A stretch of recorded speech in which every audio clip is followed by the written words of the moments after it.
replay moon, tell me what he's gonna do. Replay moon, what's he gonna do? Replay moon. Oh, here we go. Hello. Hello everybody, and welcome to Travis Strikes Again. Again. We're gonna continue where we left off from last time. We defeated the first two Death Ball games. And we did Electro Triple Star 2. And we did Life is Destroyed. And now we're moving on to the third game. I love this like home music, by the way. Each No More Heroes game has really good home music, but this is a good one. They're all really good, but man. Let's see, okay, we read all our facts. Our facts? That must be Fax Evil Twin. Fax with an F-A-X. Salamat Pagi. I forgot how you're supposed to reply to that. I haven't watched Nichijou in so long, but I recognized it. Or rather, how you're not supposed to reply to it because... What's her name? Is it Mai? She always replies wrong on purpose because she's a troll.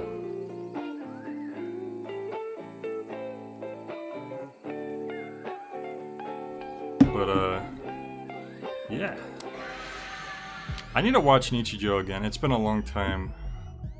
And that's a great show. So here's the next game, Coffee and Donuts. And once again, this has like a great opening cutscene intro, whatever you want to call it. Honestly, there's only one game that I don't really care for the opening. Oh, you know what? We need to change it back to normal mode because I just realized I had it on sweet when I was going back to get Jean. Jean's looking like she put on a little weight. What have you done? Look. Look, she's been a good girl. She deserves a treat or two. Yeah, you just came off of No More Heroes 2, right? Where you spend the whole game having her lose weight, and then she gains it back. But I mean, she's a... Look. When kitties get older, they put on weight. It's pretty normal. But yeah, this is another great opening, so let's check this out. Of course we're gonna do Travis. 10 hours of gaming a day. 10 hours of gaming a day. The healthy amount.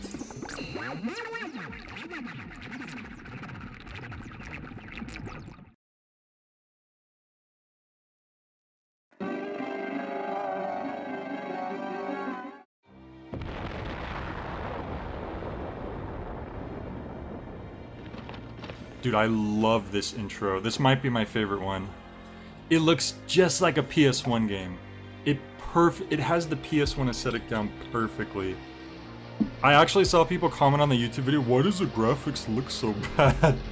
Like they completely missed the point. I love the music too. This is one of the songs I have in my on my standby screen. It's actually a mashup of this theme and the boss theme, which is sort of like a more upbeat version. So this dude, his father's killed. Oh, we didn't read the game file. I'm dumb. Oh no, I skipped over the game file. Okay, after the cutscene, we'll go back and read it.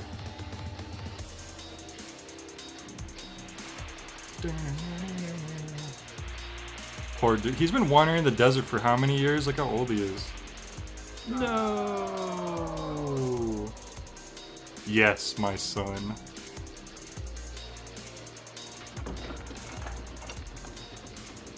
It's actually a good thing to read the game file because if you don't, you kind of have no idea what's happening in this cutscene. So yeah, that's the trick to Suda games. You have to read the supplementary text. Shing, if you really want to get what's going on. And this title screen has good music too, that you gotta kind of sit on for a bit to really wait for it to get going.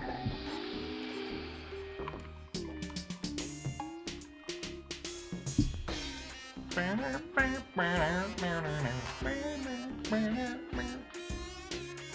lot of people don't hear that guitar because they start the game up too quickly.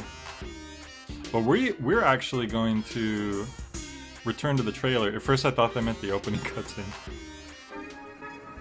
Because we need to read the game preview. I completely forgot. Fact said something about that weirdly shiny models gives it that PSX look. Yeah. Huh. Actually, the PSX was the later model with the built-in screen. So, you would properly just simply say the PlayStation or PS1. I'm just kidding, I don't care. Whoops. I picked the wrong thing. Okay, coffee and donuts. Fear can enslave you, hope can set you free. One man versus the government, a thrilling tale of impossible revenge. Brian Buster Jr., prince and next in line to the throne of the small Scandinavian country of Olmark. After having both eyes gouged out and his father assassinated, he's able to meet his father once again in the form of a robot. The prince is quite a handsome man as well, having worked as a model while still in school. That last sentence seemed really unnecessary. Olverian Brian Buster Sr., a robot into which the brain of the 28th King of Olmark was transplanted, an almost legendary figure, also known as the Wooden Suit, which was said to have been piloted by the first King of Olmark when he unified the kingdom. While the robot is apparently capable of reaching speeds up to Mach 2, being made of wood, it's guaranteed to be blown to pieces, so nobody's ever tried. Yes, Dad Mech fact, exactly. You wouldn't exactly catch that just watching the intro, but watching it again, it's like, okay, he's overthrown, his father's overthrown and killed, he's blinded and left to die. There's a specific word, isn't there? Like, I guess exile, when they just send you off to die, like in the, off to the nature, to the elements. But yeah, he gets sucked down into a quicksand, but it leads to this underground cave, and he meets his dad mech. Exiled from his kingdom, a prince is about to take back his throne. Set in a post-apocalyptic world ravaged by nuclear war, civilization has been destroyed and humanity has been tossed back to the Dark Ages. World governments have crumbled and the small Scandinavian country of Olmark is no different. The peace-loving nation was quickly taken over by its own military. Its king was executed and the king's son, Brian Buster Jr., was blinded and set off into exile. As the blind prince wanders the desert, he falls into a sandpit and almost loses his life when he discovers a hidden temple underneath the sand. Finding a robot there, into which his father's brain has been transplanted, the prince and the king fuse together, with the king becoming the prince's eyes, legs, and weapon. For king, for country, for peace, fight Brian, fight Olverian. So yeah, king transforming into a robot, and his pilot, the blind prince. It's such a cool idea. Why can't my dad be a mech? I know, right? And then they actually tell you a little bit about the game, but we don't want to really spoil all that. Play a DAT tape in reverse to hear an evil curse? Is this a bug or did the developer do this on purpose? You have to check out what I found. Make your way into the place in the photo, then immediately try playing the Death Drive console's DAT tape backwards. This will let you hear a special version of Sylvia's answering machine message. Okay. According to rumor, it's actually kinda nice, and if you're lucky, you may even get to hear a message from some certain children? Be sure to try it out. So yeah, I mentioned this before, but each magazine page has like a fake cheat code that's ridiculous. It's funny that they randomly say Sylvia's answering machine. Yeah, I honestly theorize that these were probably games that Suda legit had ideas to make. And they're like, screw it, let's just put them all in this game. It's kind of like how Satoshi Kon did Paranoia Agent. He had all these movie ideas that he didn't think he would ever really have time to do. So he put a bunch of these ideas into Paranoia Agent, and that's why the show kind of has like a really episodic feel for like the first 2/3 of it. Anyway, let's get back into this.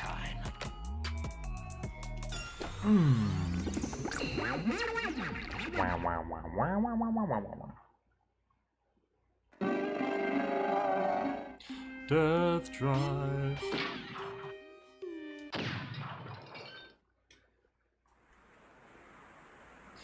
Honestly, every game dev probably has so many ideas they want to make, and something like this is great for just letting your creativity flow. Yeah. Even if it's like something that he realized he liked the idea, but he realized probably wouldn't make for like a full actual game. This is a good way to utilize that. Oh, look, Batman spawned in with us. So I didn't actually understand this at first. Why we have Batman here? And like, look at this. Hello. Hello. On pleasant days like this, I always worry that something untoward is going to happen. Well, we've come to this new game world, so let's find the boss. Yes, let's hurry up and clear the game. As you'll notice, they're acting completely out of character. And there's no reason for Batman to just be here with us on this game? Like, out like that? And I think I read online it's a reference to an old, like, PC Engine game or something, like a detective game. I forget the specific game. I wonder how long it's been since anyone visited this hall. You're looking for the boss of the mansion? I don't know what a boss is, but I know this mansion's master. He was known for having put an end to the brutal war. His name was Brian Buster Jr. While he's called Junior, he's actually a white-haired old man around 70. Brian Buster Jr. was a man burning with vengeance. After his father was killed, he destroyed the opposing army. I've heard that he's now somewhere in this mansion. I hope this information proves useful. Good luck on your way. Okay. Alright, so, these lead to, like, outside areas. These lead to rooms, I believe. Don't know what you're talking about. Sounds like the same old Travis to me. It's Brian Buster Jr. He's laying there dead. Ah, oh my god, the old man has collapsed. He's dead. Was this your doing? When we arrived, he was already a white-haired old man. Isn't this who we were looking for? There are no clues anywhere. How about asking him directly? Offer him coffee and donuts, his favorites. Out of sheer happiness, the spirit remaining in his body should tell you something. Where can we get those? The bugs in the desert and the forest stole them and ran off with them. They're behind one of the doors in the mansion. I'm getting a vibe from the door to the side there. Death Drive, thank you for your help. So I guess we're going to have to collect coffee and donuts then. Let's go find them. And we don't know like a ton about Batman at this point either.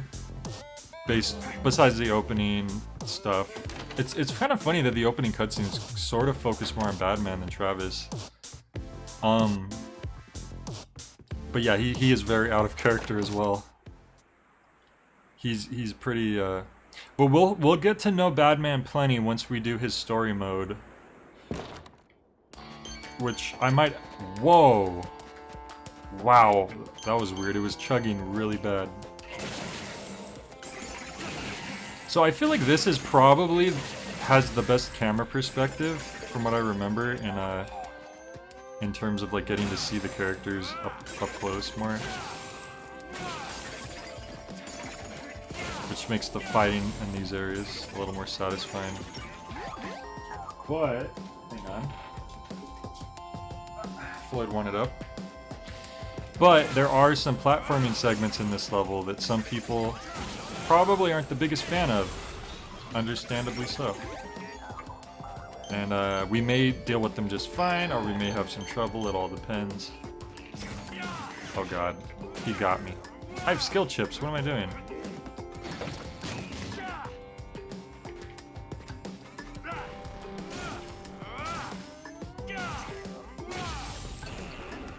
You gotta use your skill chips, they're skill chips.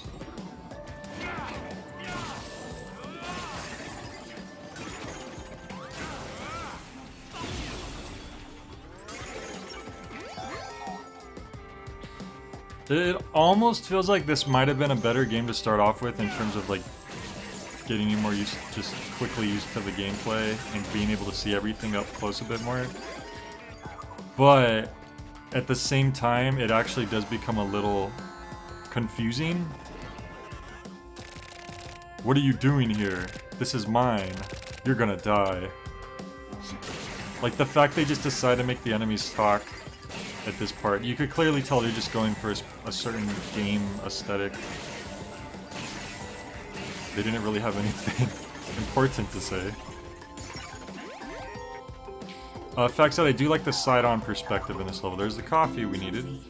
Cape Alamid coffee acquired. Yeah. Yeah, it's good. Oh, I did change my shirt. I changed it to Deadly Premonition, didn't I? I was about to say I forgot, but I didn't.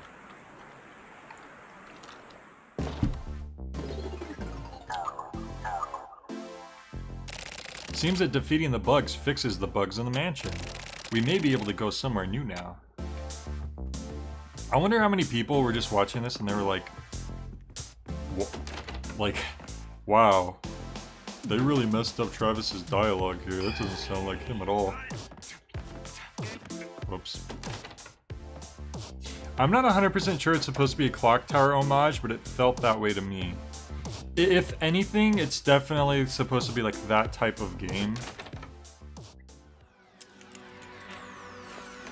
But I did read that there's another game that's very similar to like an old like PC Engine game or something.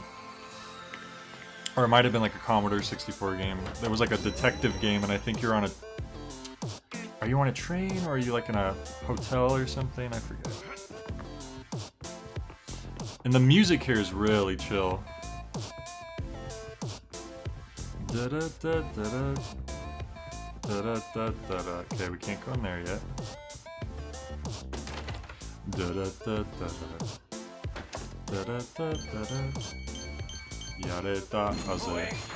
Grandpa's words of wisdom. Catherine, coffee goes best with Japanese sweets called Shiratama and Mitsu. Try it, you'll be amazed. I guess we'll have to try that. I don't, off the top of my head, recall what that type of Japanese sweet is. I do remember at some points it gets a little confusing about where you're supposed to go when you're outside, but we're gonna try to pay attention and not once you're outside, once you're unlocking more parts of the mansion or hotel or whatever it is. Spielbug. That kind of sounds familiar. Big fan of the more electronic bent to all the tracks on this one. Yeah. I believe that No More Heroes 3 is going to have the same sound, the same composer, but then also this guy from like this Japanese rock band is co-authoring the music. So we should get a little bit of the electronic-y sound, and then we should also get like a cool bit of like rockin', like Japanese rock. A little bit of punk, probably, which wouldn't be too surprising for Suda. So it might have a little bit of a blend of like Travis Strikes Again and No More Heroes 2 actually, because No More Heroes 2 had those like more live sounding punk tracks from what I remember. Whoops! Oh god. You don't want to get blown up by those guys.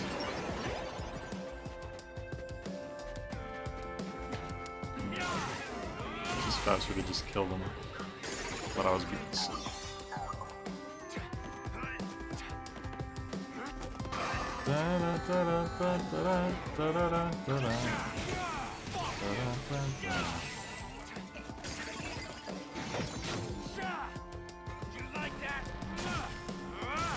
The slowdown chip is like so good. Honestly, like this is already a set that I know that I like it, which is why I'm using these so much. For some people, they might like other things, and then there's still more abilities we haven't gotten yet. That there's some really good ones. Actually, the one that you get from this boss that we'll fight later is a really good one. That synergizes extremely well with the slowdown. Or anything that will stun your opponent, really.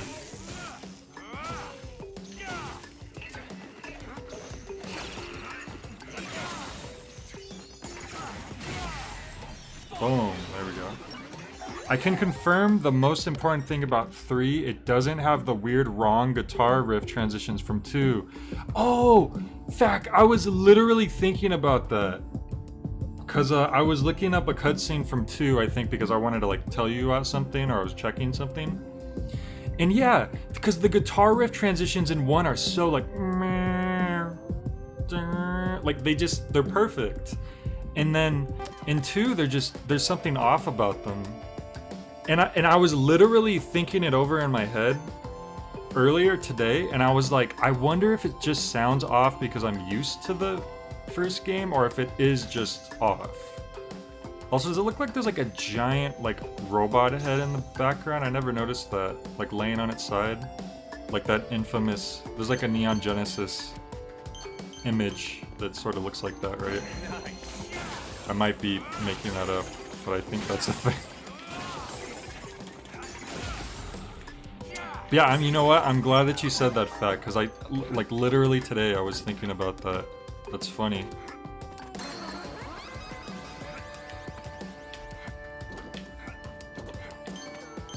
Here comes the platforming.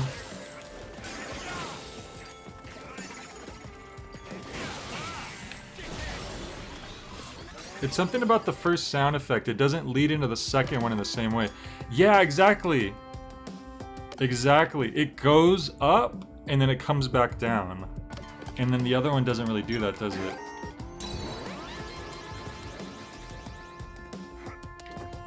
I'm so glad that you happened to mention that. Oh, skill chip. Uh-oh.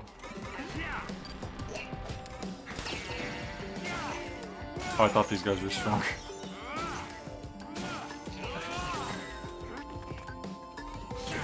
There we go. I agree with you, fact that I don't prescribe by like the whole auteur theory that one person does like everything, but I definitely do feel like that the games that Suda leads have more of those little touches that are kind of pulled off, at least in a way that I appreciate a lot. Yeah, the slowdown chip is extremely good. And you know how I am, I tend to kind of stick with things that I like, so sorry if I don't. This one makes a T-posing, like, Travis clone to distract enemies. I remember that. This is a pretty good one too, actually. You throw a bomb, it does a pretty decent amount of damage. We could replace something with this for now. You know what, let's replace the wing chip. Just so we can have something else on us for a bit.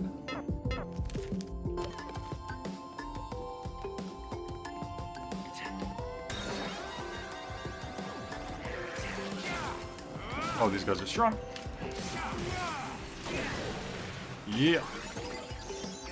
It's so important to have your level 3 charge. Whoops, I thought I could psycho telekinesis him from up here, but I was woefully incorrect.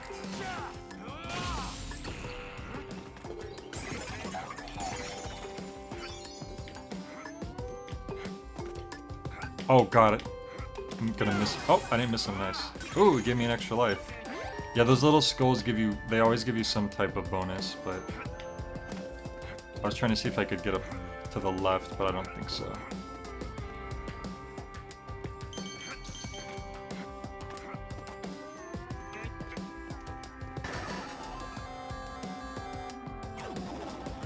New enemy?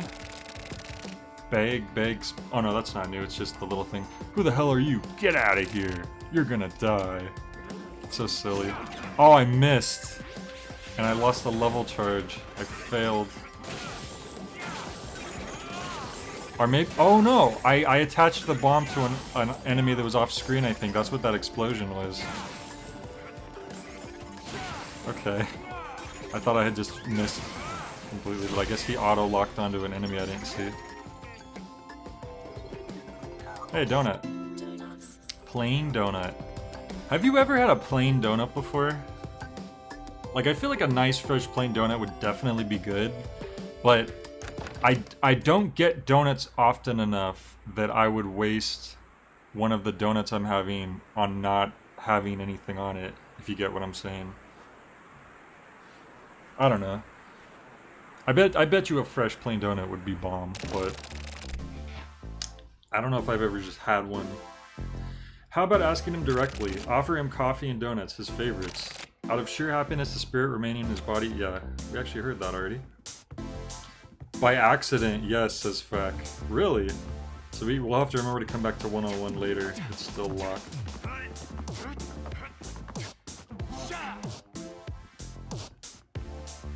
How did you accidentally had a plain donut?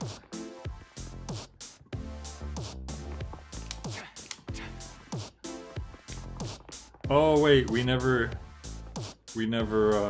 gave the stuff to his body. That's why. I guess they sell sort of plain donuts at the fair, but those are slightly different made. Oh yeah, they're like crispier, right? You know what? I might have actually had like a homemade plain donut one time and it was pretty good. I brought the coffee and donuts. Please place them beside the body. Oh, it was grouped together with the glazed. You didn't notice. Until I get my revenge. I have. Oh, that scent.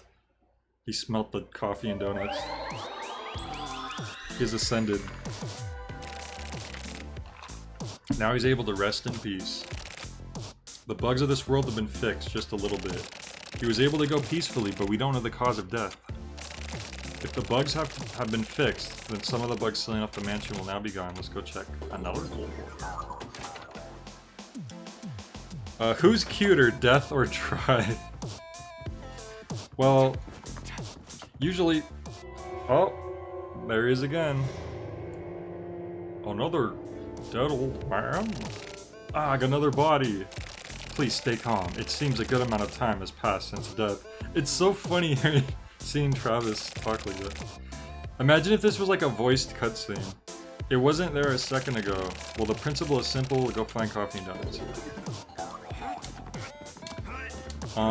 Yeah, usually Death and Drive are like robots with D helmets on or whatever.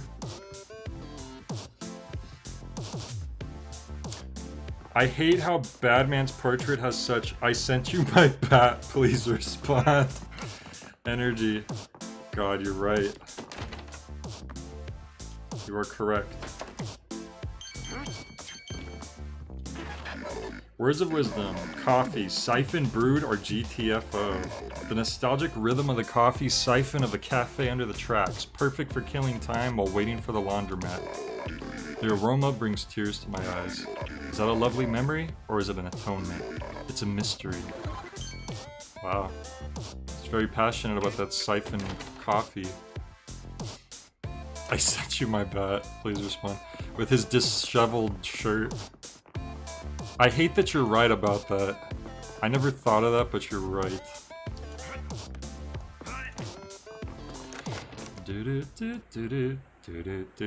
Oh, this might be another song actually that I put on my standby screen actually. If it's not, it definitely should be on there. Novel bug. It's kind of a cool design. You don't usually get to see like the neat bug designs either when it's so zoomed out. Oh, you can't telekinesis these things. They're stuck to the floor.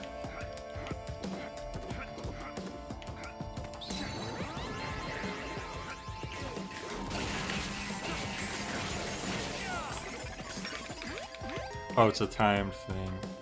I get it. Wait, did I hit it? I don't think that counted. That counted. Huh.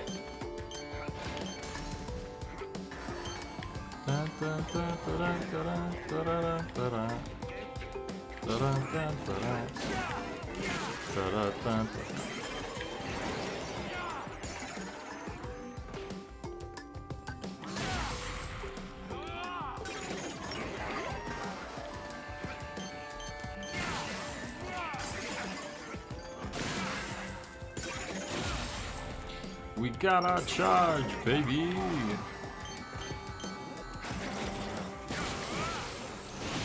I'm just gonna use it, because why not? I don't think we're gonna run into big. Oh, these are bigger enemies, kind of. Like I said, I don't think we're gonna run any bigger enemies for a bit, but.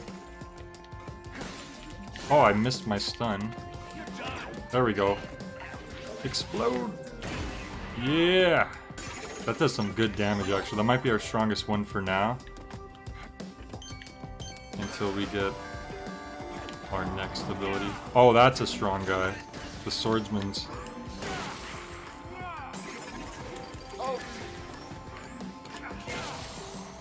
Luckily, projectiles don't make you lose your meter immediately, which I appreciate. I missed the freaking charge. Oh! When you're already... Damn, I lost 2 charges off of him.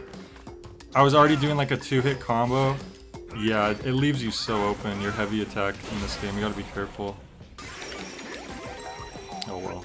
At least we're back to our 2-level charge.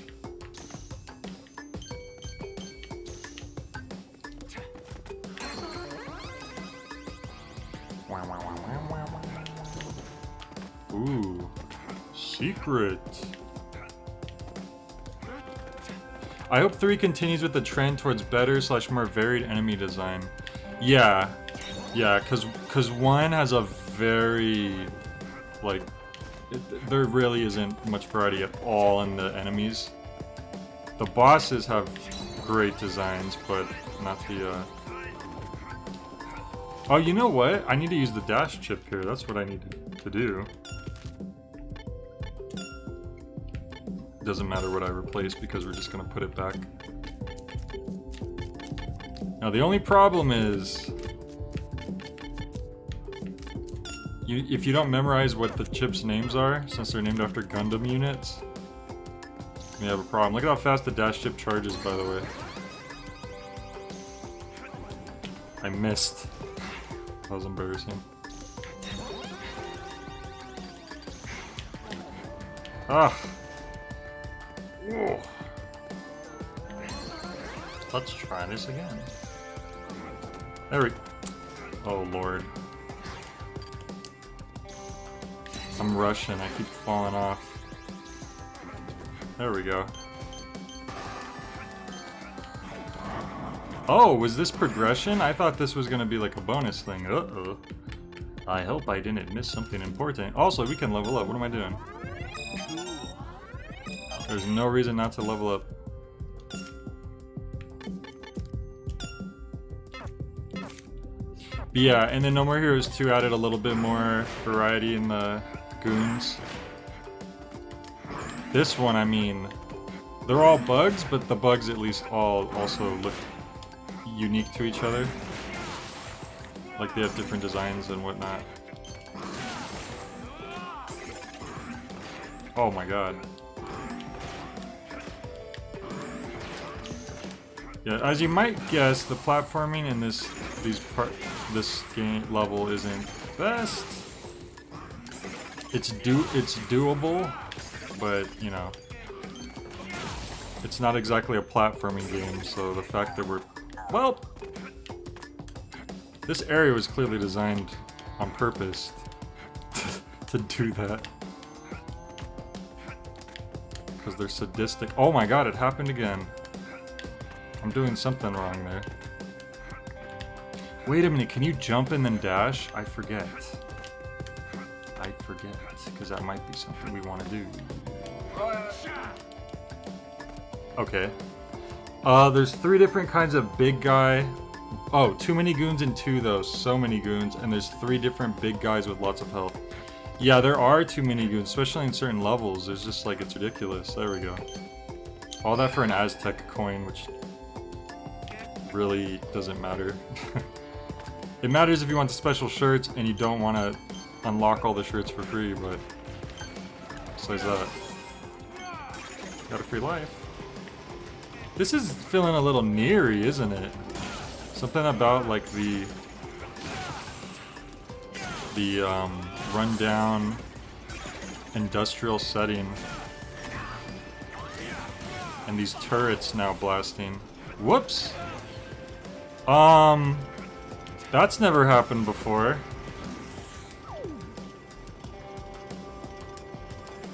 Okay. At least we got out of that. That was a little scary.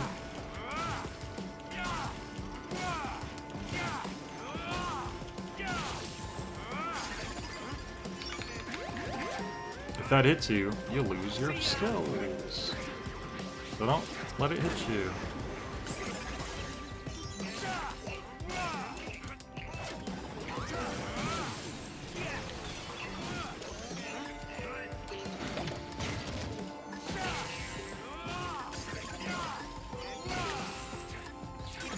Well, it did say the world of this game was post-apocalyptic. Yes, correct.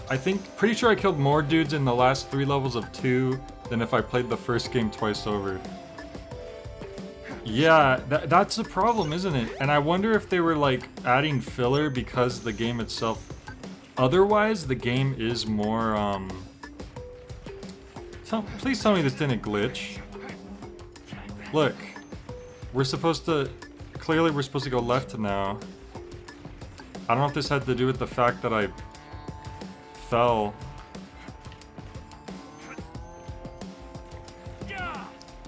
Oh my god, I think I just glitched myself, because clearly that door was supposed to open.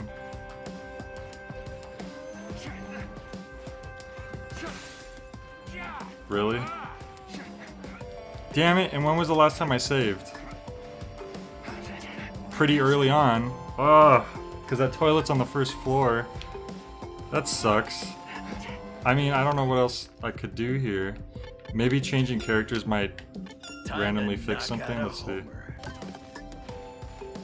Oh, that didn't do anything.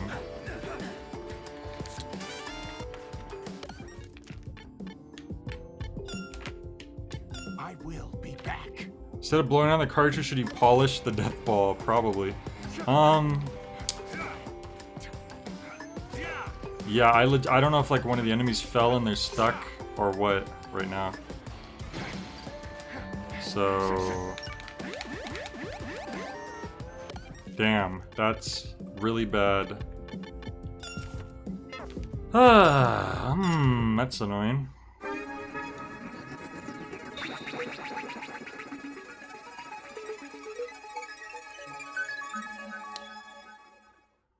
Unless it remembers what I did in the game, so long as I don't quit. And then at least it'll be where I was. I don't know. We'll have to wait and see, I guess.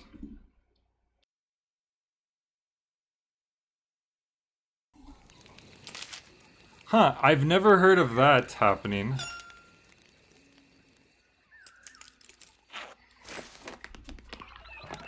Whew.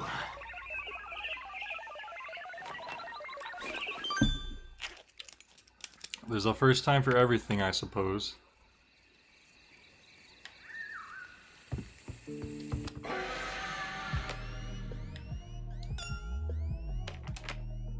Oh, let's kick some ass.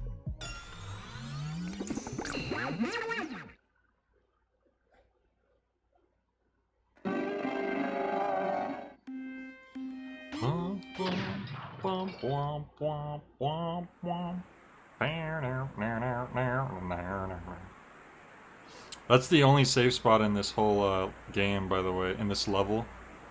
There's one toilet, which kind of makes sense because it's all just in one hub.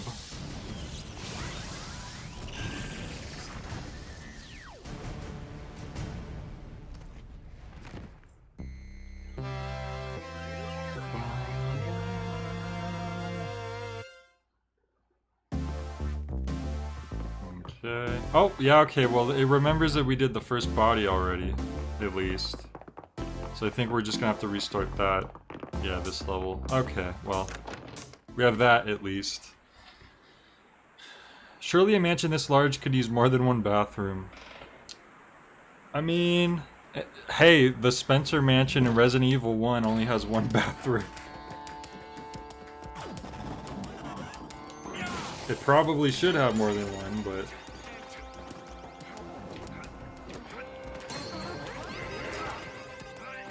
I'm gonna just skip you guys. Oh, get out the way! Oh, you... I should have just ran through them like this. What was I thinking?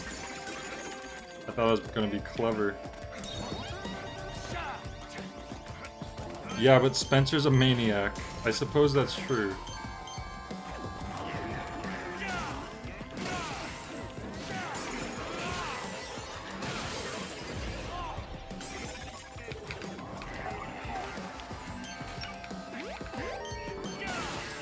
Did you see that donut to the right? I don't think I ran into that last time. I must have missed that.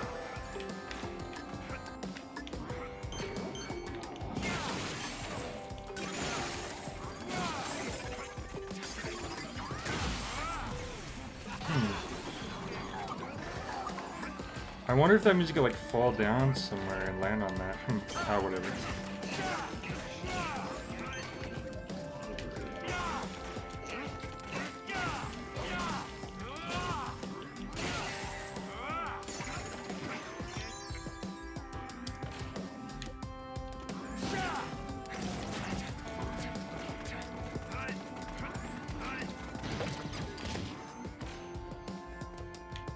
I keep throwing the enemies like farther down.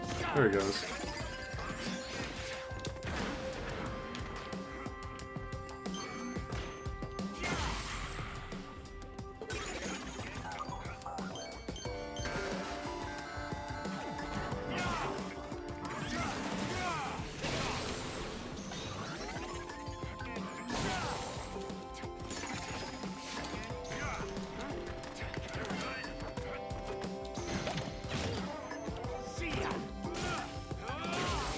Oh, well, that bomb was a waste.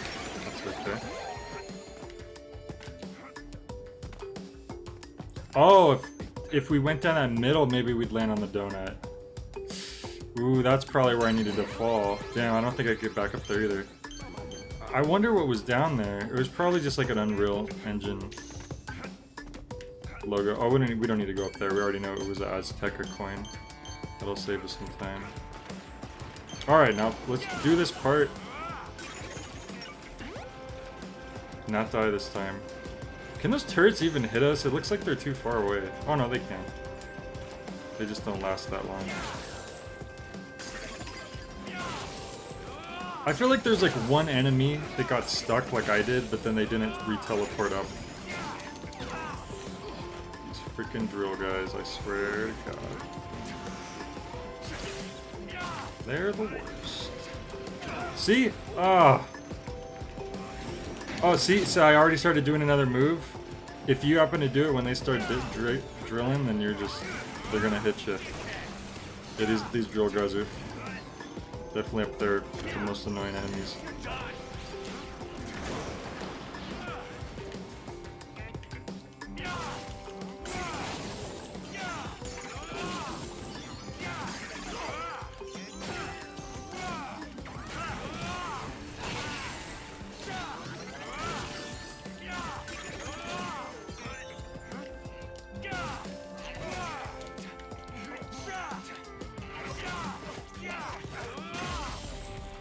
Come on.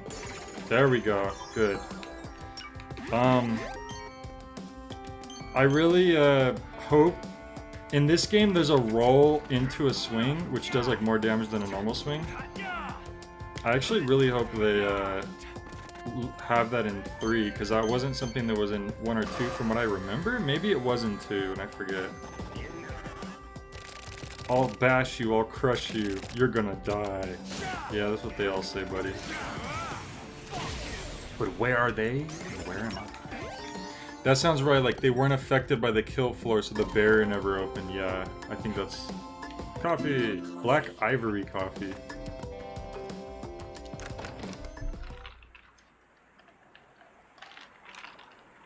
That's kind of, That's kind of a contradiction, isn't it? A black ivory? Because isn't ivory, like white? Or maybe not. Because I mean, like the ivory keys, like on the piano. And then there's ebony and ivory, the song. It seems like defeating the bugs fixed... Yeah, okay. They just say the same thing.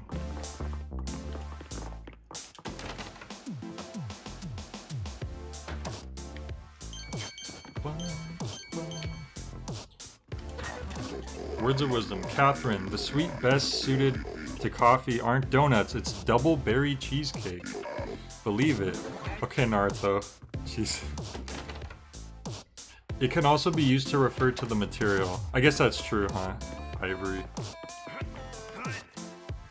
Oh, right, because you use... Well, traditionally they used elephant... Was it elephant tusks for piano keys? Something like that. Like, they pretty much don't do that at all anymore from what I know, but like the old original pianos.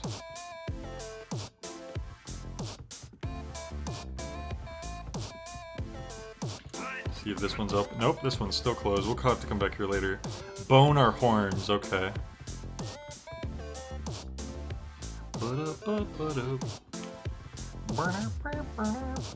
This left side wasn't open before though, was it? So this is probably where we need to go. You just need to like keep track on where you've been already. Keeps unlocking the higher number side first, which is a little confusing. Words of wisdom, coffee, siphon. Oh wait, I have already been here. Whoops. Oh my god, I already forgot. There's also Scrimshaw with whalebones and such. Oh my god. Have we done this level already? Now I don't remember. God damn it. Well, we could always just immediately come back to the mansion if it looks familiar. We haven't even gotten to where like the doors get more confusing. I'm already... Well, to be fair, I had to reset the game though. That might have screwed me up. These enemies look pretty basic.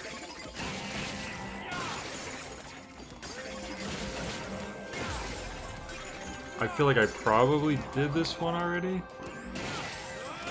Oh no, this enemy wasn't here before. I think this is a new area. Yeah, the projectile one just showed up in that last door, I believe. Okay. Yep, this is new.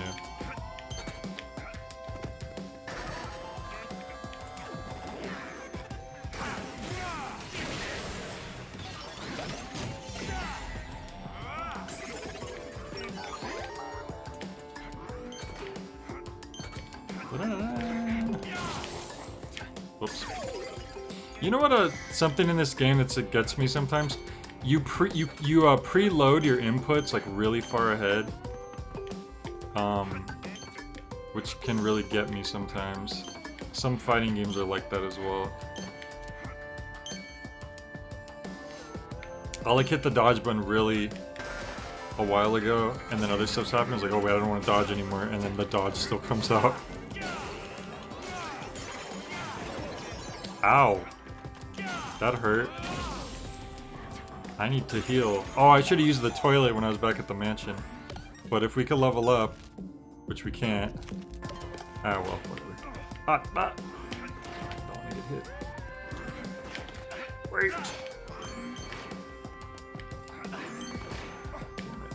Ah, damn it. Suddenly I'm just taking hits like nobody's business.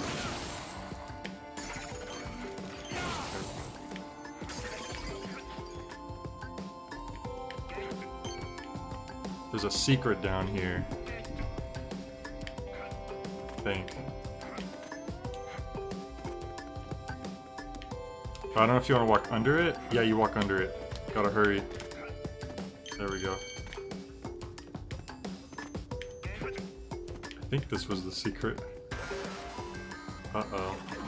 Oh no! Oh my god, a million drill guys. Oh, there's so many. This is actually horrible. I am a fool.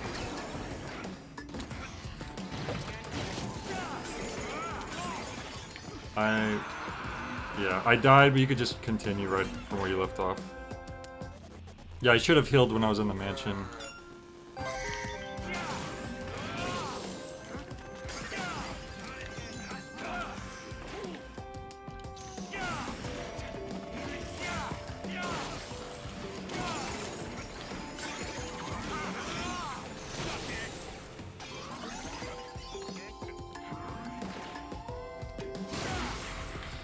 So what do you think of how they kept trying to make the No More Hero a title in 2? I don't mind that. Like, I know it sounds a little cheesy, but I don't mind that because there's kind of been a running theme where each No More Heroes game, the term No More Heroes has a different sort of connotation to it. Like in the first game, it's kind of just the tone of like, there just aren't any heroes. It's just, you know, even if you're supposedly doing something good, you're killing for good reasons, you're killing bad people. Like, it's still, like, Travis isn't a hero. He doesn't see himself as a hero. Oh, what is up there? We missed it. Oh, are you kidding me? Because we went down to the Unreal section? Or no? Am I crazy? Wow, I think because we went down to the extra spot, we missed the donut. Unless this does something else.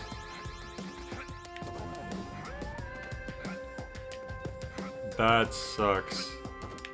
They shouldn't make you do diverging paths like that for something like that. What did you... oh, sorry, I already read that. Yeah, so in the second game, they make it sort of Travis's title because he decides to walk away from the whole ranking thing for a while. Oh, how do you feel that the main conflict in No More Heroes 2 stems from the dumb little side assassin gigs that you do in the first game that has no bearing on the actual story? I actually think that's really funny. They retcon Pizza Butt to be Pizza Bab. I don't know why, but besides that.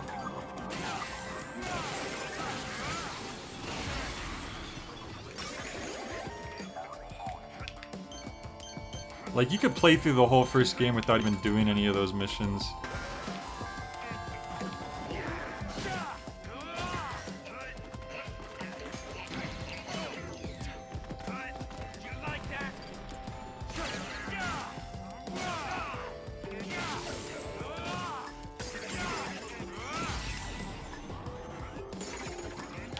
Doc said, oh god, I didn't even put that together. Yeah, that's why he says, you murdered, what does he say, you murdered my dad and my older brothers or something?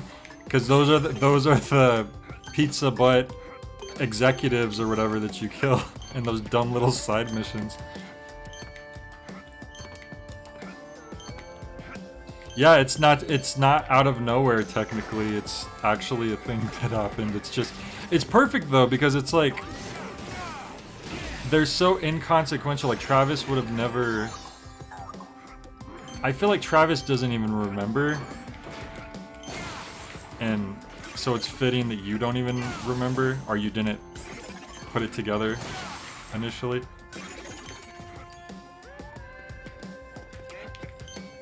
Okay, we'll go this way now. Because it feels like you're getting punished for going the extra secret route if it makes you miss your main objective.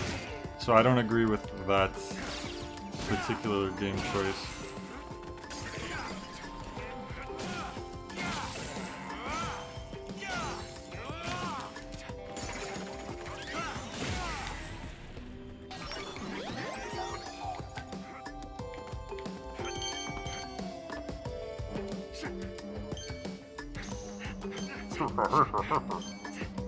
I'm Travis Touchdown. And then in Travis Strikes Again, his first like inner monologue after he fights his hero, his Electric Thunder Tiger, it has this whole thing of like he had to fight and kill his own hero, No More Heroes. I don't know, I like that. It feels like they always bring it up in a different way each game. Although I guess in one you're supposed to just kind of figure it out yourself. It's not really just said out loud.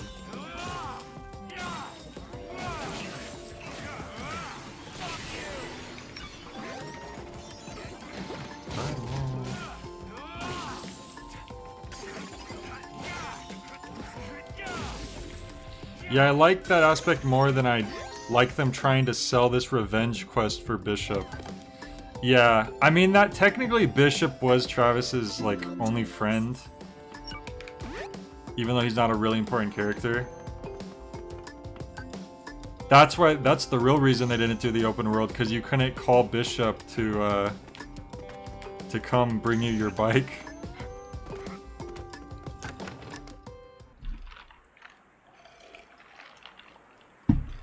Oh, fact, by the way.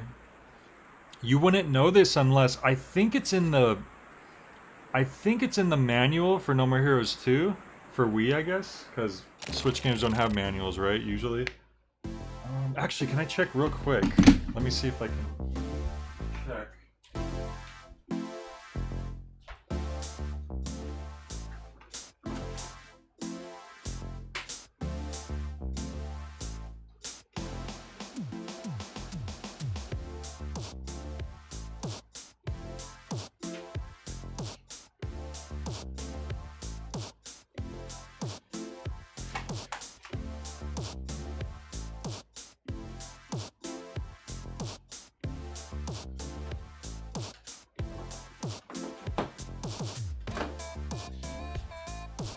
Okay, unfortunately it isn't in that manual. I forget if it's like in the Japanese manual or if it's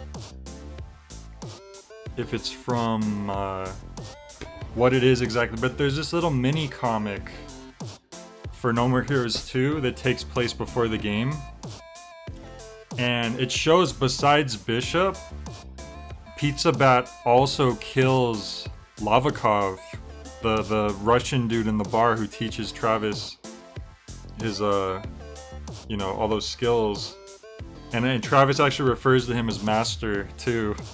So he gets killed. He's dead, unfortunately, but they don't show that in the game for some reason. It's only shown in like that mini comic. You could probably find it online easily. I forget where it is that you would see that normally. Here's your coffee and donuts. Rest in peace, said the Undertaker.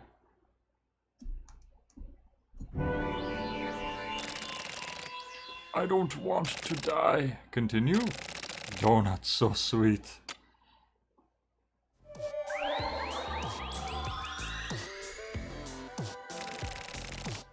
What was that continue about? I don't know, but I assume he's attempting to continue doing something. Another bug has disappeared. Let's keep going. Fact said, I mean, they say that, but you don't get anything from the two of them in the story. Yeah. Yeah. Yeah, I mean, yeah, there's no, like, deep connection that they show between Travis and Bishop. I mean, I'm glad they chose Bishop over some other people. I guess, you know what's funny though? A lot of people do die in these games. That might be obvious, but like Thunder Ryu.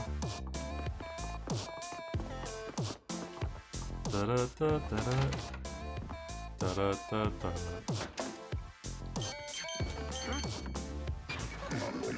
Words of wisdom. Who's Catherine, by the way? He keeps saying Catherine. The cherry pie at the donut shop is usually amazing. I'm almost at triple peaks. What does that mean? And who goes to a donut shop for cherry pie?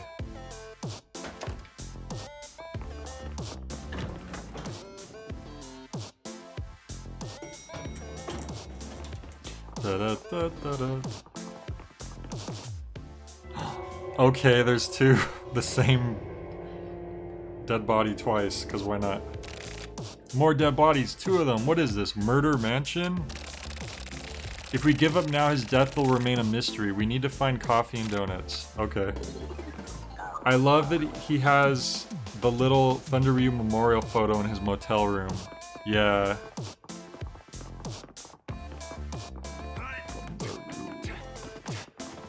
I love how Speedbuster, like, pronounces his name, like, phonetically correctly in Japanese. She's like, Thunderu. Like, they really, like, taught that voice actress how to pronounce Ryu and properly. I guess it shows that they knew each other. Grandpa's words of wisdom. Catherine, I recently found out why donuts have holes in them. The whole part is connected to the deep sea, and the food is for deep sea fish. Oh. Suddenly it all makes sense. Now, fact. Now that you've played No More Heroes 1 and 2, would you say? I mean, I've already said my opinion on how it feels like to me that the bosses in 2 aren't nearly as memorable as the bosses in 1. Oh, that was the elevator at the end. That's why we couldn't get it at first. Okay.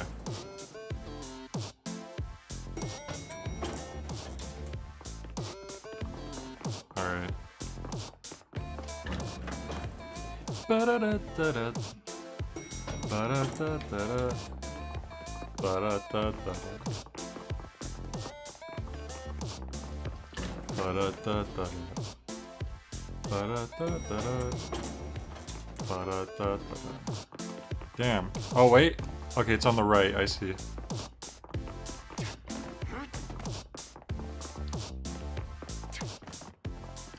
The way you talked about them led me to believe they get no backstory, but honestly, they get more than in 1.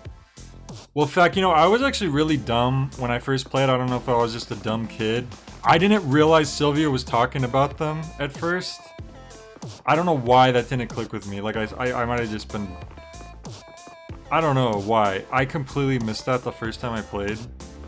I did realize that the second time, but, like, it still feels weird that the interaction... I don't know, like... I don't know. It didn't... They just didn't come off as interesting for me. Not... I feel like they are interesting, but there's just something about it. Tofu donuts are really healthy. Don't worry, just eat them. I can't really explain exactly why right now. I'd have to like go back and watch and think about it. I think you're naturally gonna run into the issue when there's more bosses. It means they're less memorable just because there's more of them vying for your attention.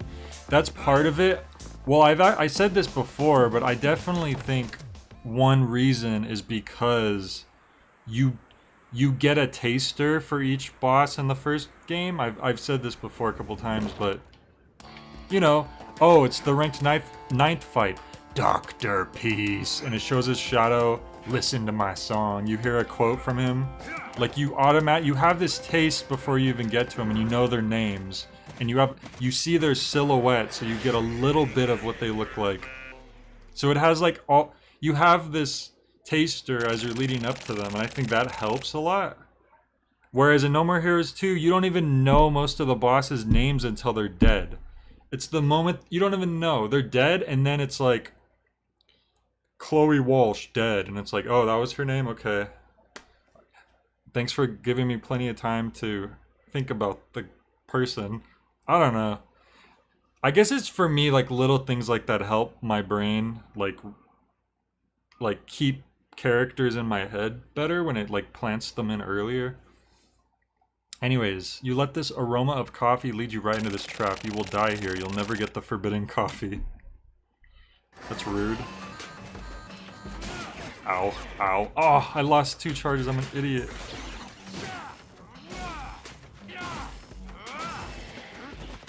Fax said, Sylvia's Prelude serves the same function but less formulaic. Yeah, but you don't know their... It's so much quicker. I think what it is like... It's an instant, it's a 5-second thing.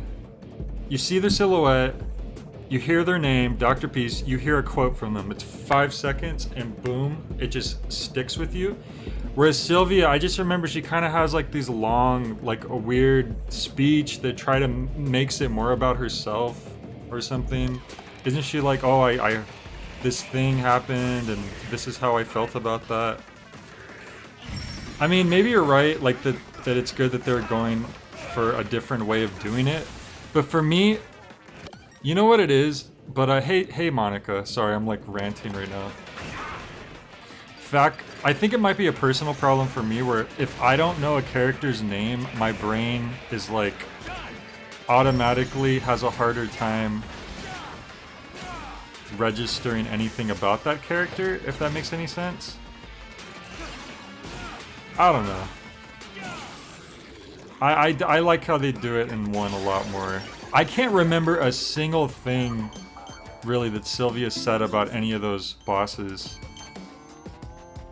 And I know it's been a while, but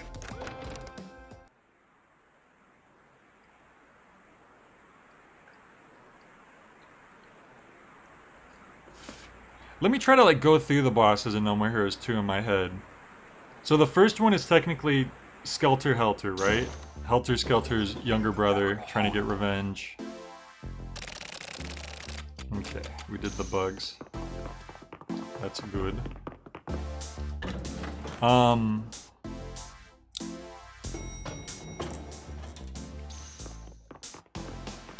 And I don't even know what's going on with Sylvia in the like the sexy booth thing.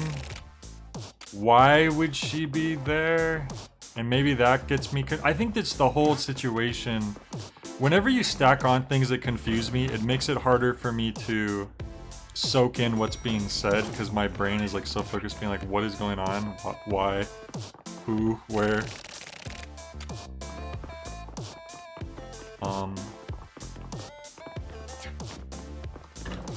I remember what happens at the end, like it shows who she's talking to and stuff, but in the moment it's just very strange. You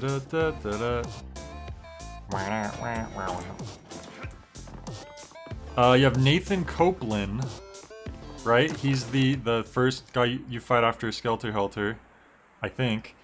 And he's got an interesting thing going on. He's got like boombox and like he's got like big metal arms, doesn't he? And he shoots like missiles.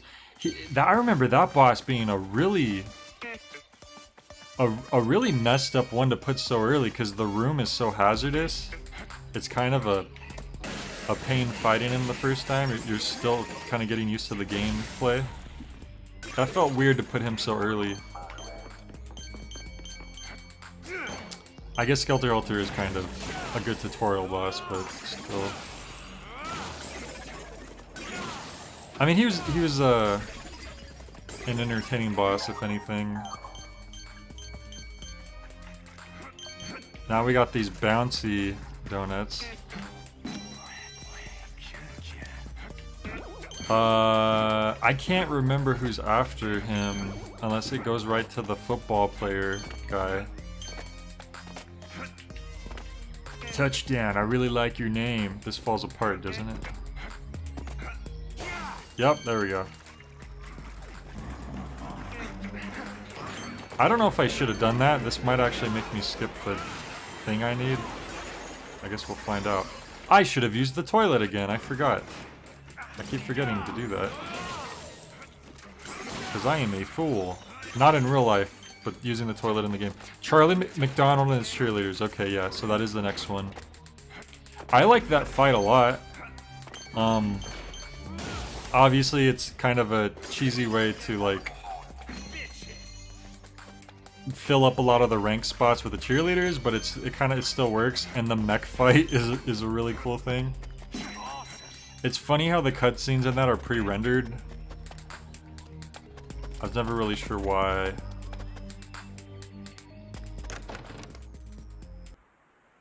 That doesn't just lead out, does it? Did I just leave like a dingus? I just left like a dingus, didn't I? Unless it leads to a secret room. I think there's secret rooms. No, I left. God damn it. I am a fool. I am a fool. Okay, it's fine. I think that was another split path thing. But it didn't even lead to anything special. Oh, you're supposed to ride the white donut up, aren't you?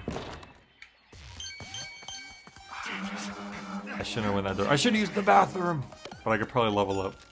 Yeah, there we go. There we go. Now we got our health. Now I don't need to worry about it. Alright, so that's a neat fight. I like that he's like, touchdown, I like your name, because he's a football player. That's funny.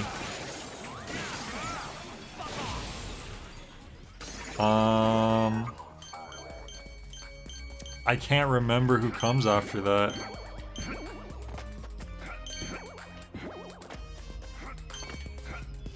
Like, I'm really trying to think in my head who it might be. Spug has a good name. Oh! They have like... They're like pretending to be Travis or something, because they have like a red jacket on. That's how I always figured anyways. They have a shirt that has a T on it, so I mean that works with the theory.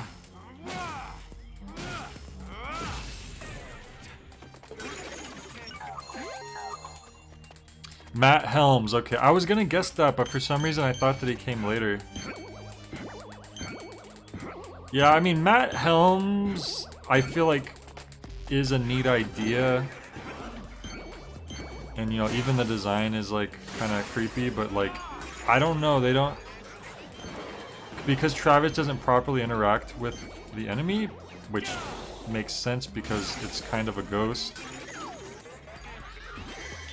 It just does, I don't know, the character wasn't as intriguing as it could have been. Okay, Chloe Walsh, right? That's when you go to the prison island. Even, like, she's not that interesting either, isn't it? Like, just kind of, they make, like, some, like, BDSM joke or something. Travis says, like, oh, sucks for you, I'm not into that, or something. Something like that. Or he says, I'm not a masochist, something.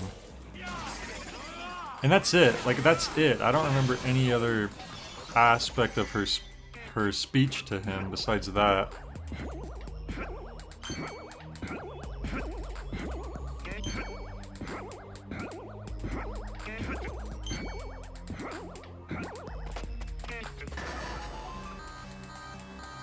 Oh, be glad I don't have a bondage kink. Right, there we go.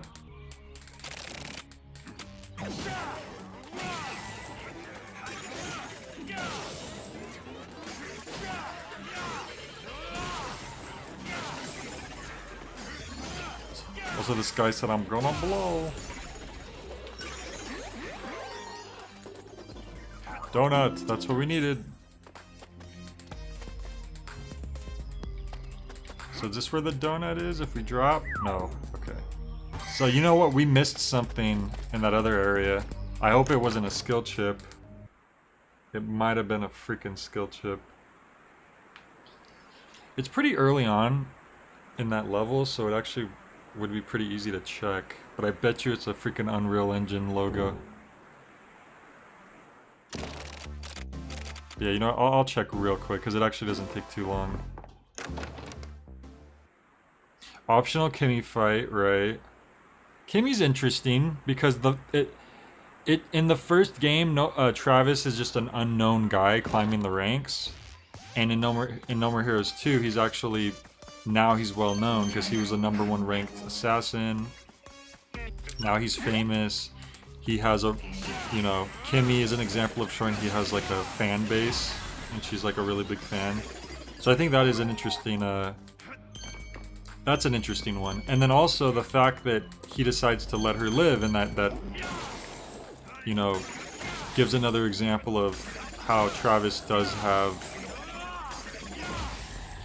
some limits to things, and he does have a bit of morality to him.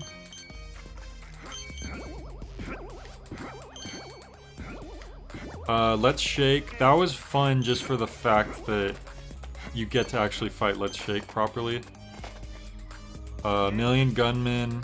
Million Gunman isn't anything special, but it's like it's fun that you're Shinobu. New Destroy Man was neat because Destroy Man was just such a horrible. Doesn't Travis have this line? He's like Destroy Man was a dick. I'm glad he's dead or something. Again, I'm glad he's dead again. There's definitely some funny lines in 2.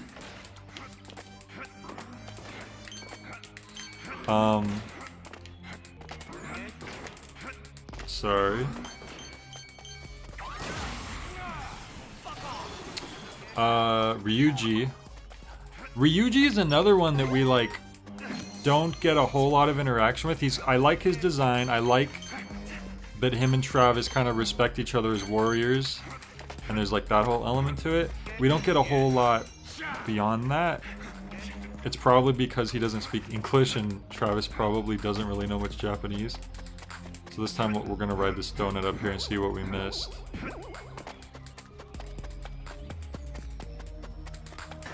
An Aztec coin, of course. Oh well.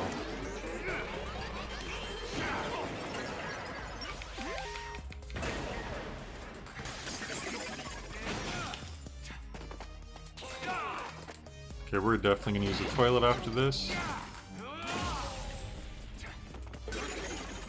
Ryuju never speaks, but Sylvia's prelude's a bit longer. I wish I could remember those preludes. I don't know if it's just the situation made it like really hard for me to remember. I don't remember any of her preludes. Mimi as Henry. Yeah, I actually loved that fight because it was so different. Like, the character's weird and... Well, Henry was in a coma at Travis's house. Travis was probably, like, watching weird stuff while Henry was sleeping, and it entered his subconscious, creating Mimi in his brain. I'm pretty sure that's where that comes from. That's kind of just... I might be overthinking that. But that's probably why that happens. Travis is like watching weird anime in the other room while his brother's sleeping. I really like that fight actually because it's so different. And then also the fact that Henry surprisingly plays quite differently from Travis. You'd think like, oh, and it's just gonna be a palette swap, but no, like Henry, I think instead of his melee attacks, he has like a dash button and then he has like the homing attack.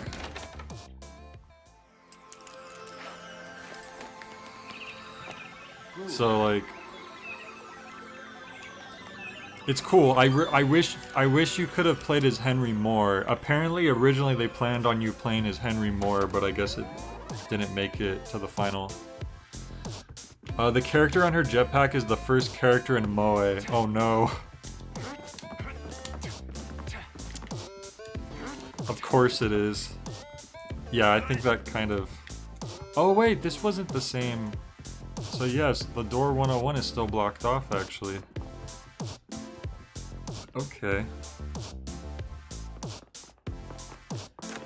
Whoops! Oh god, I didn't mean to do that. I was rolling. The roll button is the same button as the confirm button, which is maybe not the best idea. Then again, it's the same thing in Zelda, usually.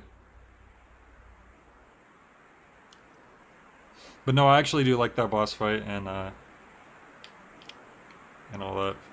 Obviously, as a character, it doesn't really have any meaning to it, but it's still an interesting thing.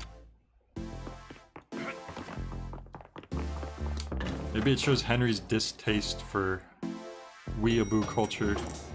The obligatory Tara Strong appearance in Margaret Moonlight, right? That's an interesting one. Reaper, Reaper, that's what people call me. Why? 'Cause they all die. That song became like surprisingly popular. And I think the Switch version uses the Japanese version, which most people say is the better one. I don't know. I think they're both neat. I kind of like the American version because you can understand what she's saying more. It doesn't have that heavy filter on her voice.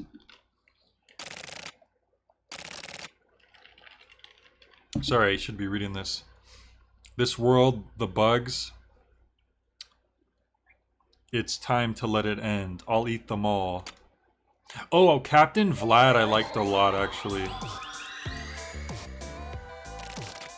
Let it end. Is he talking about his revenge? I have a bad feeling about this. There's still one body left. Let's go find the coffee and donuts.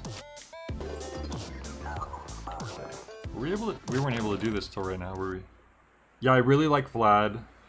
The fact that Travis is like, I'm fighting a whole freaking space program now. I love that line. That's a really good line. It's hilarious. And then the fact that Travis, like, they're going to like disintegrate Vlad, like how they do to all the bodies after, to dispose of them after. And Travis says, no, leave him alone. He's finally back home. Oh, I like that's so good. Like he didn't realize that he was back on Earth that whole time.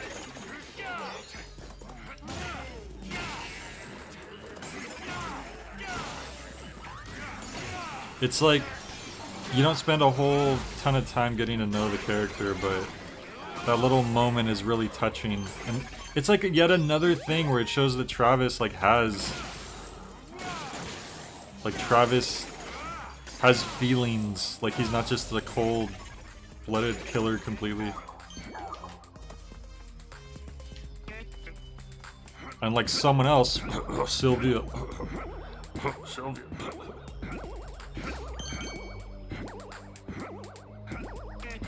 See, I do like Vlad.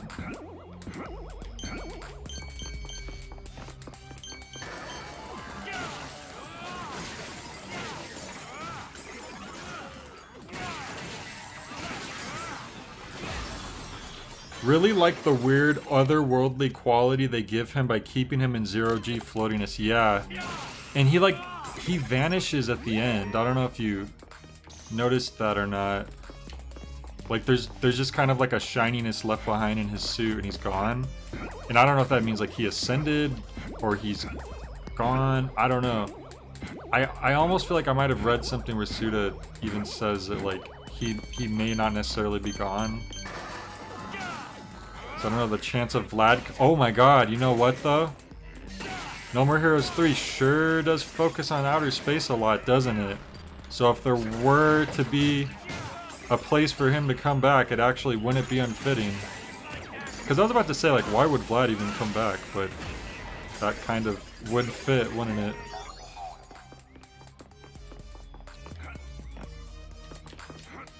He'll return as a Force Ghost in 3, and like 10 people will remember him.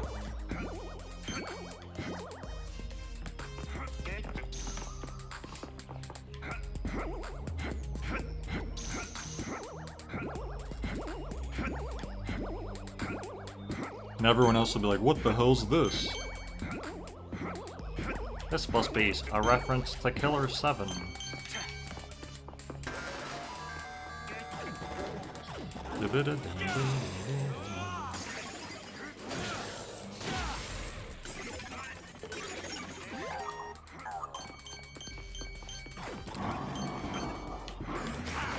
So, Fak, isn't it cool that we're heading toward Pascal's village? Such a neat crossover.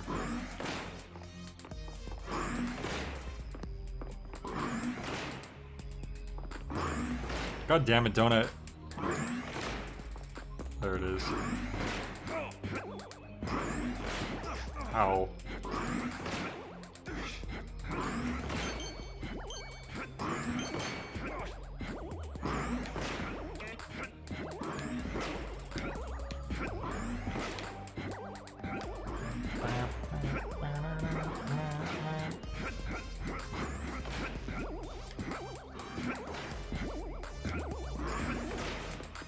Oh, skill chip. Very good. Alright, so... what is it? Triple Crown. Oh, a bad man only skill. Attack power increases with each beer, but the chance of getting drunk also increases, which immobilizes you and resets the effect. So that's a bad man specific chip. Each character has 2 specific exclusive chips, I should say.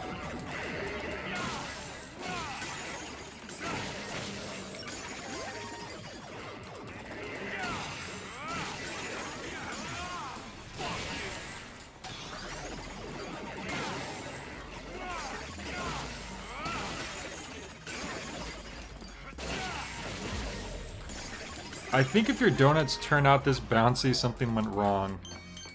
Yeah, you probably added a little too much rubber to that batch of donuts.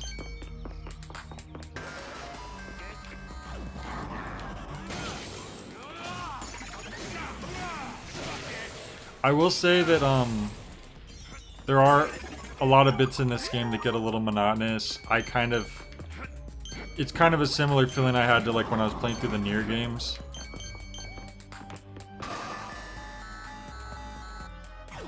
But that just might be a me problem a lot of the time. Because clearly a lot of people really like just... You're gonna die. Oh, he hit me. I let him hit me like a dingus.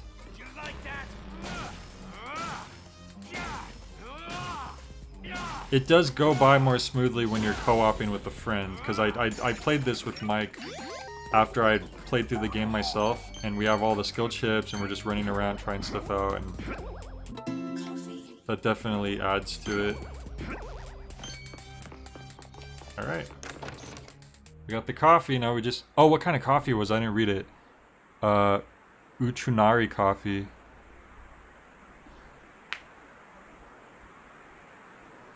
Uchunari coffee. A very delicious coffee. Probably, I don't know. I'm not really a coffee expert. Like the fact that they always repeat that phrase, like a lot of this feels like it's specifically referencing something. And I believe the last room is down here, because I think I remember having trouble finding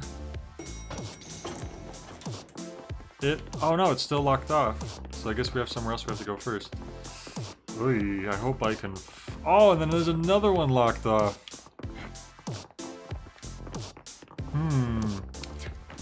There's a lot of sections where you're just going from point A to point B, whacking dudes. Yeah. Like, this one probably didn't need to be as long as it is. Maybe this is the one we haven't done yet?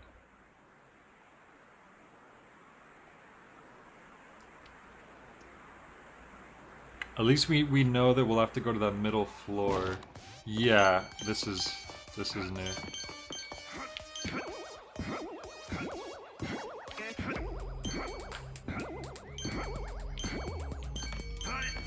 Like, in a sense, this is a nice change of pace from the first couple levels, but at the same time, it goes on too long. I think that's the main problem. Like, if this was maybe half the length, it would be, like, really good. Life is Destroy is probably... is pretty strong, I'd say, because it doesn't go on super long, and then you have, like, the puzzle switch element, which actually provides like an actual challenge as it goes on. I'd completely forgotten about how terrifying that giant bloody face can get as you're getting near the end of it.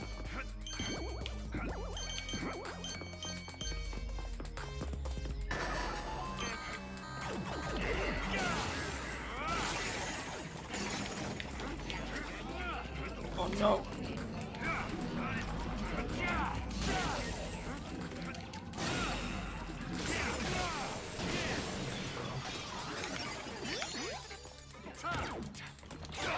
Ah, this particular enemy's... That's actually another tricky one.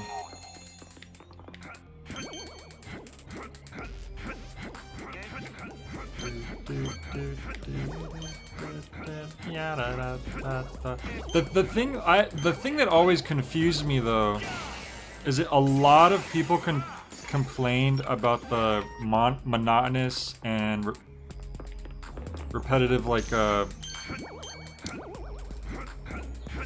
moments where you're just kind of grinding through basic enemies in this game. And I mean, you could say that because that's true in a lot of cases, but they would act as if No More Heroes 1 and 2 didn't have that. They would say Travis Strikes Again, like, completely has all these problems, but I love No More Heroes 1 and 2, and that, like... And I don't, like, they all have that problem. They all have a problem where there's a little too much grinding through basic enemies. I get, the first game probably has the least amount of it, but it's still there. I wouldn't say that this one specifically has more than, like, considerably more than, like, No More Heroes 2. And then some levels in No More Heroes 2 are even worse, probably. So that's what... It felt like people who were complaining, like, didn't even remember the first two games. It seemed like a lot of people probably played No More Heroes 1 and 2 and, like, didn't think that much of it, and then down the line, they kind of bandwagoned and we're like, oh yeah, No More Heroes. It's a great game. I don't know. I'm just theorizing, because I just remember when Travis Strikes Again came out, and like the complaints a lot of people were making, while also claiming 1 and 2 didn't have those problems, seemed really telling on what their actual experience was with the games. There's a surprising amount of people who knew about No More Heroes but never played it. Like, a lot of people know who Travis is, but they hadn't ever played a No More Heroes game. Which, I mean, isn't too uncommon if stuff like I know who Cloud is, but I've never played Final Fantasy. But I mean, comparing like Cloud to Travis, like, obviously Cloud is like he's really far up there and one of the most well-known video game characters. I don't know why they make this a pink donut when it doesn't bounce, because usually the pink donuts bounce. Just like in real life, you know? Now I could totally see why this game has mixed reviews. I just don't agree with some of the complaints I heard. Seemed a little... Oh, I forgot that happens! No! Okay, I know this part. I remember there was one part in this level that kind of sucked if you're not careful enough. For some reason, they're not homing in on me anymore, which works for me. They forgot that they could shoot down, I guess.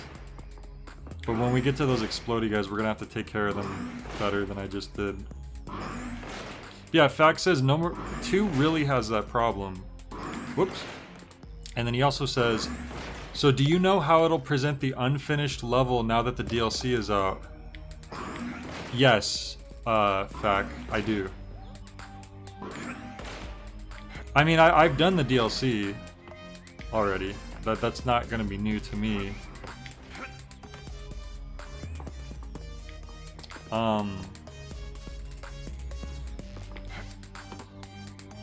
Well, it'll be cool to, it'll be cool because you never got to see any of the DLC for this game, right? You just saw the base game. That's a secret down there. That's a Donkey Kong-ass secret. Screw it.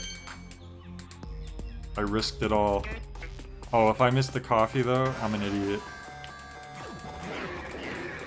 I don't know why I always get tempted by secrets, even though I should learn by now that going the alternate route is usually not a good idea in these sections.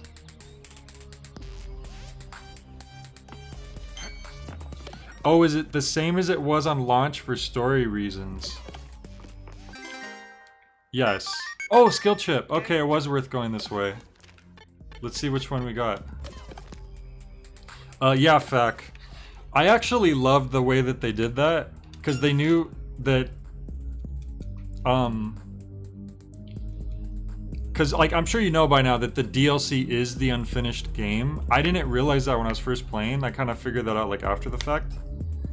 I just think that, I don't know, that's a genius idea that the unfinished Death Ball is the DLC.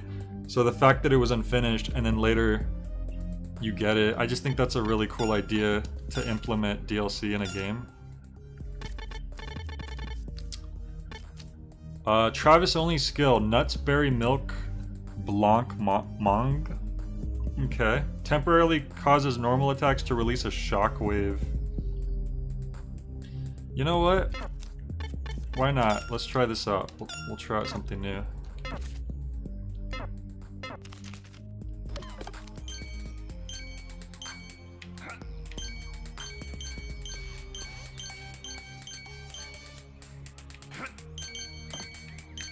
Okay. Oh, there it is. Don't want to miss the donut. See, I kept going left at first. The hell are you? Time to go to sleep. You're gonna die. That's what they all say. Oh! You might be right. Why did I go flying back? Did I throw you at myself by accident?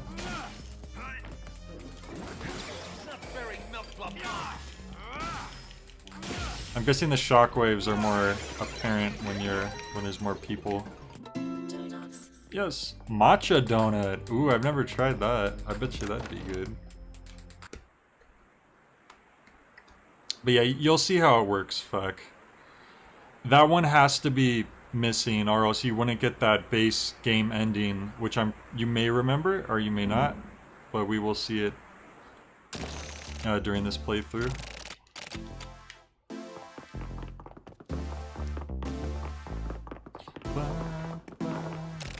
Here, coffee and donuts. Is someone here? I'm so hungry I can't see a thing. Hey, he's alive, so you're hungry, huh? Here's some coffee and donuts, please help yourself. Hey, this one's not dead. Why? Why won't you let me reach game over? My work is done, I want to die. This world is nothing but weak, unworthy enemies. The heated, exciting battles of days long past are no more. The bitterness and sweetness, it's delicious.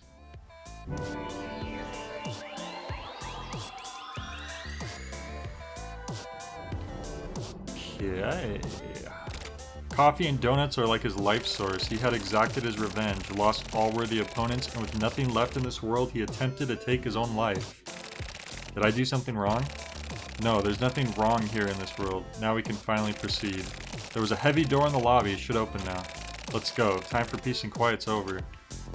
I forgot. I guess there's extra levels that you don't have to do, thankfully. Because it looked like there was more doors I was going to have to do, but thankfully we just can go right to the boss now. I really like this boss as well. And of course we're going to hit up the toilet before we go in there.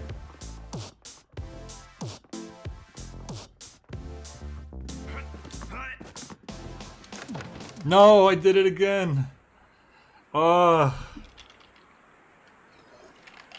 mean, this is the only level where the roll button being where it is, being what it is, can make you do stuff like that, but still it's kind of a... It sucks when you do that. That's what I get for trying to save a little time. Alright, gotta hit up that toilet.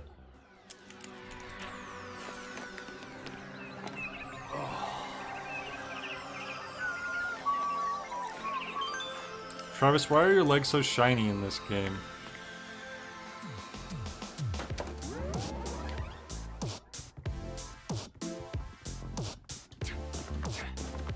Okay, so I love the way that this boss fight starts. So notice how they time the music with the introduction of the... Actually, it's after we talk, isn't it? So you'll have time. Like the way they time the music with the boss fight initiating is really cool. I love stuff like that. Been working on that skincare routine, apparently. The sounds that the mech makes, the wood sounds, I love that. The sound design in Suda games are always really good too. I don't know if people talk about that very much, but I really like it. Who are you? I'm Travis Touchdown. I'm an assassin who somehow found my way here. Have you come to kill me? Possibly. Whether you live or die depends on you. Why have I returned? Did you do this? Well, yeah, I guess I did. Why? I was seeking death. I'm tired. Now I just want to die. So I made it look like a murder. I thought everything out so thoroughly. Well, that murder was solved. By whom? By me. You should have just left it alone, you goddamn fool. Hey now, I just saved your life and you're calling me a goddamn fool? You worthless little punk. This old bastard's already far too... Draw your sword, I'll put you down like a dog. Bring it on, Gramps. I'll kill the shit out of you. Dai Tokyo Mugen Sabaku. Travis, you weeb. Dad, it's showtime. Wood suit onward. Alright, here we go. You ready for this?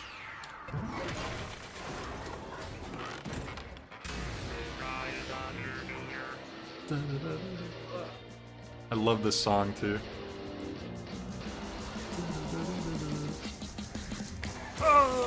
I love that. The timing is perfect. Okay, I don't want him to wreck me though. Gotta be careful. This is actually a really easy boss fight. Not that the first two are particularly hard, but... Oh! I should probably change my,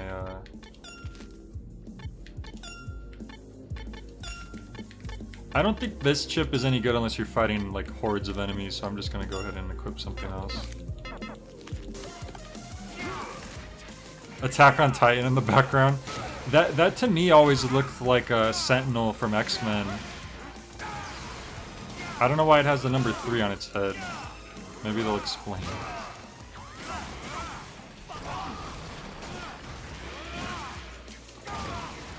Yeah, he only has 2 health bars for some reason. I don't know if they thought like you're gonna take a lot of damage quickly, but it's not too hard to avoid.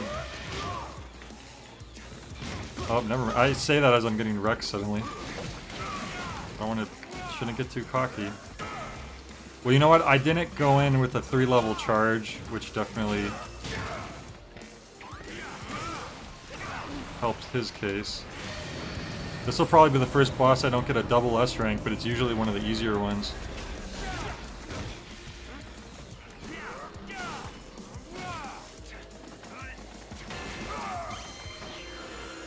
Oh!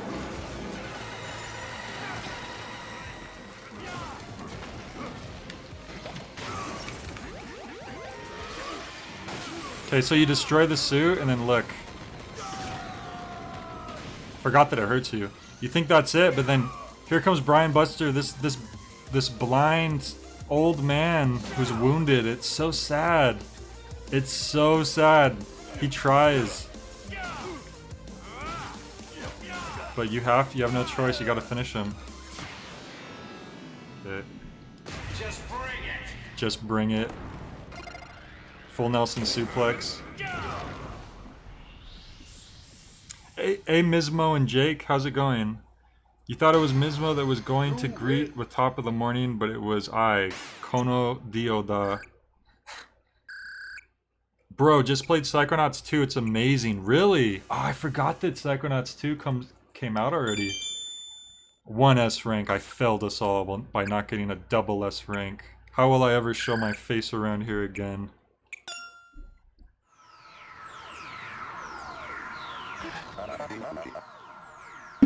You went easy on me, punk. The hell I did, I just didn't feel like slicing down such a desperate opponent is all. You've got good eyes, boy. Dangerous but good. I'm no Gundam pilot or whatever. That was fun. I led a good life. Goodbye, punk. It's supposed to be Gundam. I don't know if that's like a copyright thing. You're crazy, man. A flower for Brian Buster.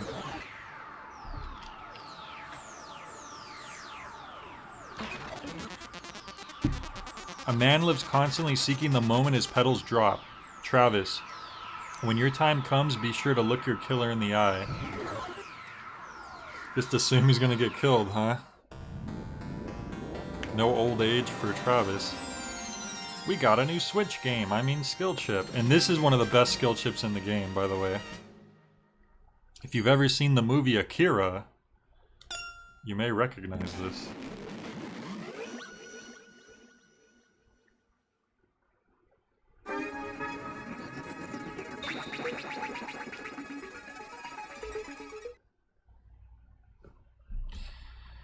Still got about 10 minutes for Walter time.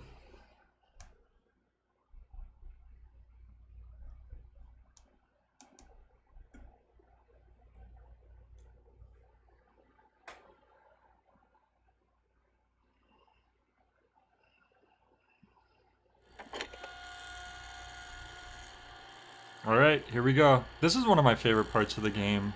Travis's introspection. Brian Buster Jr. sought out death. Seeing him struggle to search for a place to die was pitiful. So why didn't he choose suicide? The fear of death? That's not it. He had no right to die by his own hand. I felt like he realized that dying like a dog was the only way for him to atone. Could I live like he did? Nope. That old dude was a real man. Whatever anyone else may say, he really was a real man. Rest in peace. So respectful. The Travis, like, hearing him say stuff like this compared to, like, the Travis in 1 and 2 is, like, so different. I love that maturity change. I mean, even in No More Heroes 1 and 2, he has respectful moments, but you don't really hear him go that in depth about it. Okay, we got some more stuff. We could probably read some things before Walter time. See, it always reminded me of the battle chips from Battle Network more than Switch carts. I'm pretty sure they're specifically supposed to look like Switch carts, because if you look at the back of them, the way that they're shaped is even pretty similar. Akira, one of the best anime ever. Yep, it's a really good movie. I like the arc he's been on. He's not a good dude in 2. Nope. Alright, so there's some stuff we can read. Let's see. Oh, we didn't run into any ramen stalls. There's definitely ramen stalls in there. It must have been those extra levels we didn't have to do, but I'm not gonna go back and do those, unfortunately. Okay. Well, that's okay. I didn't really plan on reading all of those anyway. But the facts from K are very important, so... So you've cleared the third game. Simply knowing the following information puts your lives in further danger, so I didn't want to tell you, but now I guess I have no choice. The military and the CIA were involved in the development of the Death Drive Mark II. Juvenile and I first met in the Death Drive Mark II lab. Barely 10 years old at the time, we were both orphans, and we were scouted by the development team after our hyper-intelligence was noticed. The Death Drive Mark II was originally developed for a project to move people to Mars. In this project, the glove would collect personal data and then send that data to a machine on Mars. There, a device sort of like a 3D printer would create a clone of the person, thus populating the planet with human Martians. However, the CIA repurposed the technology for a different project in which they planned to create murder machines here on Earth. If drones could be used to haul the printers to enemy territory and print out soldiers there, then they could pull off everything from assassinations to full-on terrorism to their heart's content. The printers are terrifyingly accurate and can print up everything from humans to weapons. In order to stop this project from taking off, Juvenile planted bugs in the mother machine still in development, preventing it from working properly. Now you can probably imagine just what will happen if you manage to clear all of these games. That's right, the mother machine lying dormant underneath CIA HQ will reset and the CIA will revive the Death Drive project.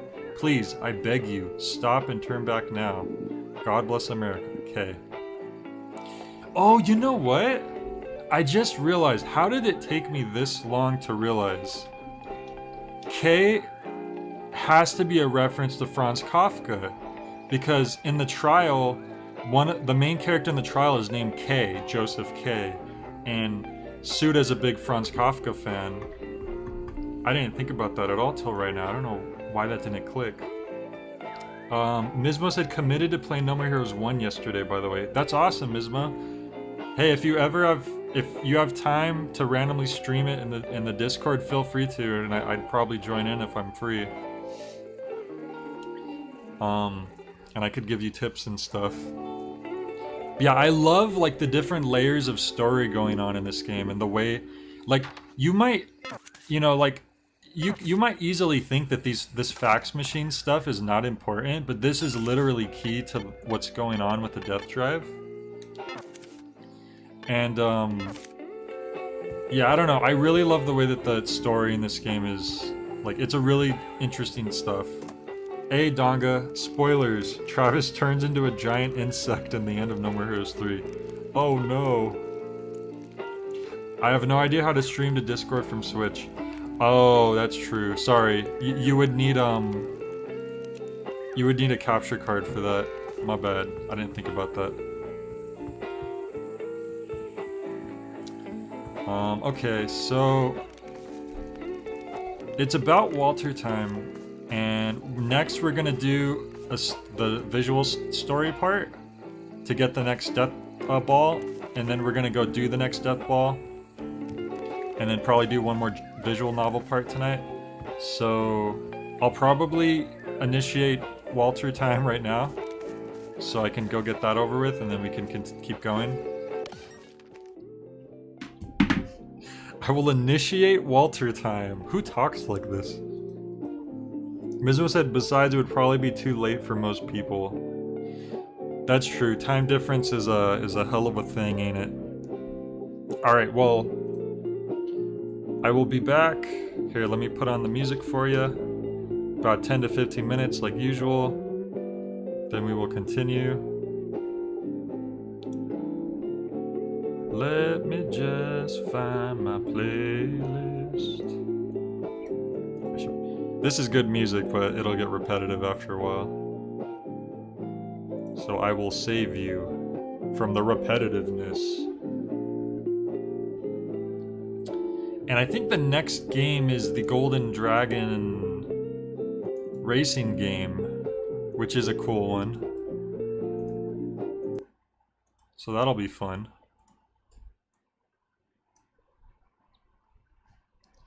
Now I'm gonna just play the dual mix from the game we literally just played. It's a mashup of the game's intro and the boss music. Alright. Back in a bit, guys.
You're a disgrace to yourself and all those you've killed.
Listen to my song.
Hello.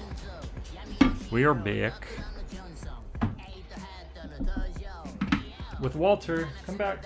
Be a good boy. Lay on your pillow. Lay on your pillow like a good boy. Okay. Boom. You might want to see the game. Maybe. Possibly.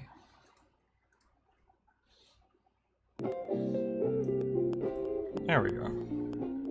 Honestly, that probably wouldn't have been bad music to just leave on. It's pretty chill. Alright, so... oh yeah. More of the adventure mode. I think they literally... I don't know if they like changed that in a patch, but I swear they called it the adventure mode. Maybe it says it on the case. Whoops. Let me read the case. I don't know. Somewhere, maybe like on the Nintendo page, it described it as the adventure mode. I guess Mismo left. Hope he has a good day. Oh, hey, Fax says, hey, just saw they may have bumped up the No More Heroes 3 review embargo. Oh, really? That would definitely be good, if that's the case.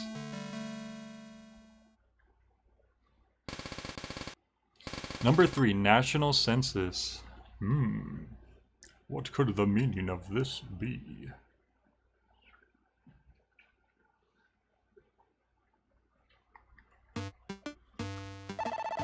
Gene. Do you think that Gene is still gonna be able to talk in No More Heroes 3, or is this just for this game?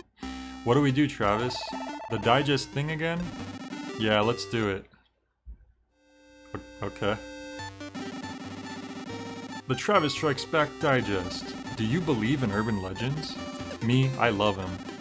I'll read any book with urban legends in the title. Now for the segue. I got word from Kamui. Count Dracula is not only both real and alive, but he's a death ball collector too. So off to Romania. Does Dracula supposed to live in Romania or Transylvania? I guess it might depend on which version, huh? But asking if anyone's seen Dracula is, well, people will just think I'm a tweaker and ignore me. Yeah, we're in Romania now, by the way. I can't find him with just the weak-ass info I have either. I wandered around aimlessly and checked out this beer hall. A horse with a chip on his shoulder came up to me. What's this now? His eyes are all sparkly. Okay, this is definitely a guy who knows where Dracula is. You know what, Fack? I didn't really think about this, but do you think this horse might be a reference to Killer is Dead? Because I know you played through that. And I played through it kind of more recently too. Although, is that a unicorn or just a sparkly horse? I forget. Oh, Fact said I already know the answer to that question. I will say nothing. Ooh, interesting. Okay, this definitely knows who Dracula is. Awesome. I decided to trust those sparkly eyes. His name was Epona. Of course it was. Let's go, Epona. Take me to Dracula's castle. Epona guided me to all sorts of old castles, but we didn't find shit. So I figured I might as well try a fortune teller. Fortune teller parlor. What a sketchy ass shop. I pick one from the gaggle of fortune tellers in the underground mall. A big guy with long hair. This dude is huge. Okay, so this character, I believe, is in a couple other Suda games, and of course it's none of the ones I've played. I think he's in Flower, Sun, and Moon, and I think he might be in Moonlight Syndrome. Or Twilight Syndrome, because it's two different games. But yeah, this is a character, actually. I had found that out, like, later. Okay, Takeru is a unicorn, okay. This guy must be like 7 feet tall, Jesus. And his name is Sundance. Yeah, his name's Sundance Shot. That's the name of this character. Sketchy ass name to boot. Sundance grabs some fresh coffee and spills it all over some paper. The coffee stain spreads on the paper. Oh, it's part of it. Sundance reads the stains. To Balbonia Castle. Oh. Says the Count is in that castle. Gene and I get on Epona and head toward the castle. Apparently Epona and Gene don't get along so well. They fought the whole damn way. Oh, is that why the two bosses are called Moonlight and Twilight? I didn't think about that, but you're probably... Yeah, that's probably another thing. There's so many freaking things. There can't be one person who knows everything at any given moment. Like, there's just too much. Like, Suda's ridiculous. Anyway, we get to the castle, but as soon as we get here, Gene just bolts straight into the scary-ass horror movie-style castle. I'm wandering around inside looking for Gene. This place is probably haunted. I follow Gene into the great hall, always breaking my balls, man. Hey now, there he is. Count Dracula, down on the floor. Something's up here. A guy with a katana is trying to slice the Count's head off. This dude is f***ed up. I can't abide my target getting jacked like that. This dude is also determined. He comes flying at me. This could get crazy. Come on, bring it. But then, he slices the Count's head clean effing off. He sticks a hand into the Count's brain and pulls out a death ball. He throws it at me. This is what you're looking for, right? I've got no beef with you. Take it. Shut up and leave. Go now and I'll let you live. My name's Mondo Zappa. Ooh, does that name sound familiar, Fuck? I'm with the Federal Mimetic Assassination Administration, this doppelganger was a finely crafted fake. The real one is still out there somewhere. Oh, I'm glad the real Dracula's still out there. Tracking him down is our job. Dracula acquired tolerance to light and a quid pro quo with the Reaper. He became doppelganger, able to live in the sunlight. Wait. Are they talking about Doppelganger, the killer from Life is Destroyed? Walter, get back here. I can hear him like taking stuff. Hang on, real quick. Walter, get over here. What are you doing? Ever since he found out that he could go behind my bed, he's been like going back there and doing things. Anyway, I'm done here. I'm off to find the real doppelganger. They say he's in Central America. Anyway, I'll leave you to it. Travis Touchdown. Dude. Mondo Zappa and Travis Touchdown almost got into a fight. I wonder how that would go down. He just ran his mouth and disappeared. Mondo. He's pretty good. So there are still a few out there. Whatever, I got what I came for. I'll have Bishop appraise it. Yup. Got another death ball. Let's go, Gene, let's punch it. Don't let them catch you. Like hell, I'm approaching vanishing point. There we go. See, the story chapters get a lot briefer after that first one. Once again, though, it's like Suda's like, this is probably going to alienate some people and make people, some people not want to continue, but I want that story in there. A new article has been added to the archives. Death Ball acquired, new game. Yes, we shall save. Yeah, it's cool that Mondo Zappa makes an appearance.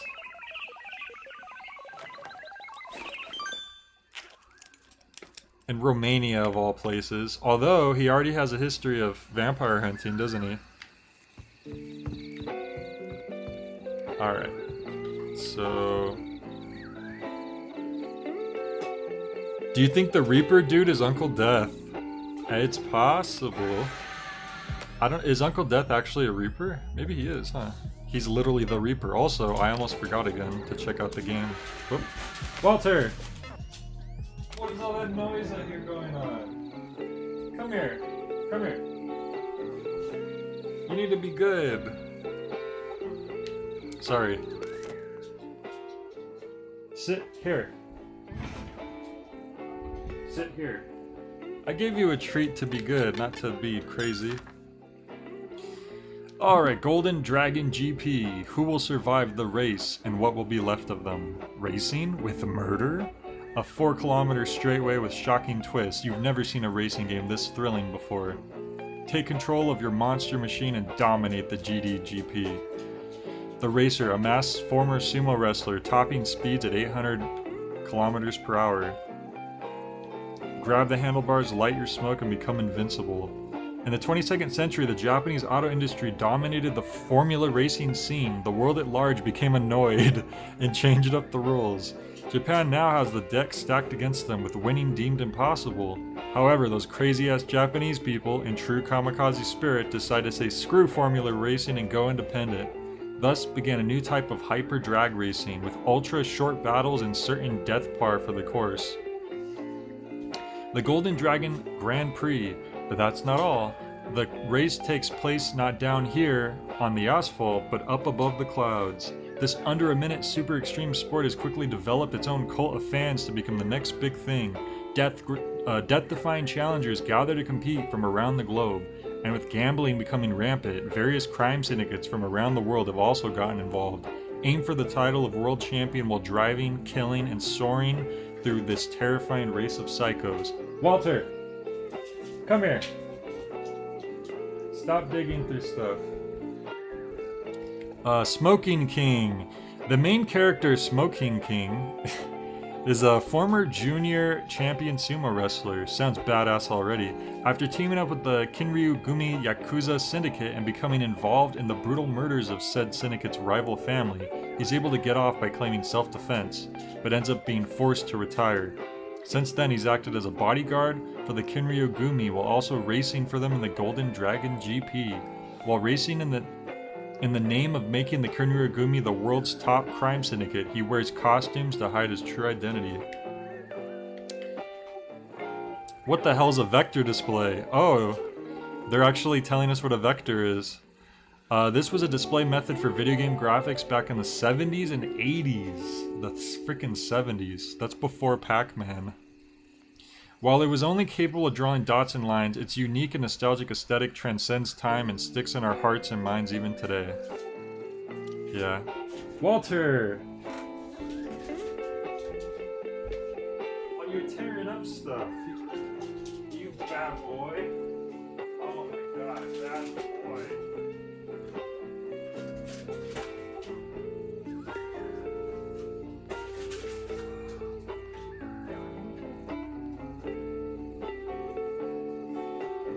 Walter, what am I gonna do with you?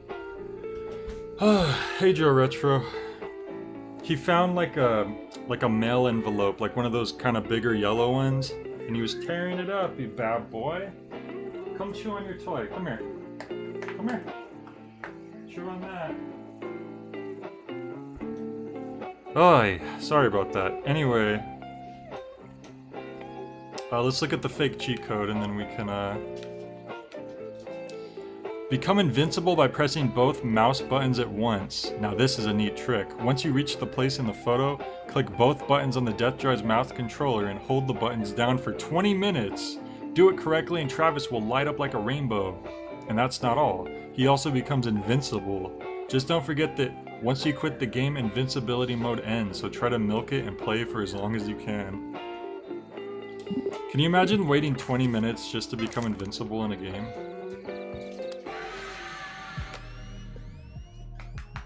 Alright, here we go.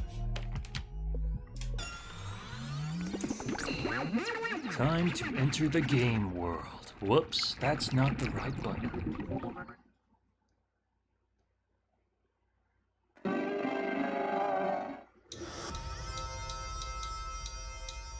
So this one has like a really,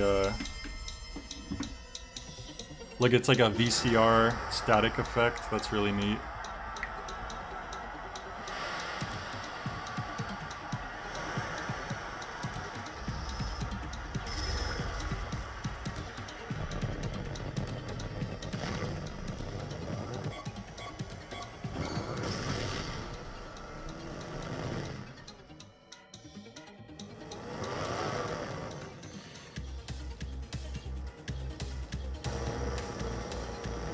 Sure, he has a machine gun on his car, why not? You know, this guy is very similar to one of the main, I think the main villain from the F-Zero series. I forget his name. Kind of looks like Batman. I wonder if he looks like him on purpose or if I'm just crazy. Black Shadow. He looks sort of similar to Black Shadow, at least during this cutscene.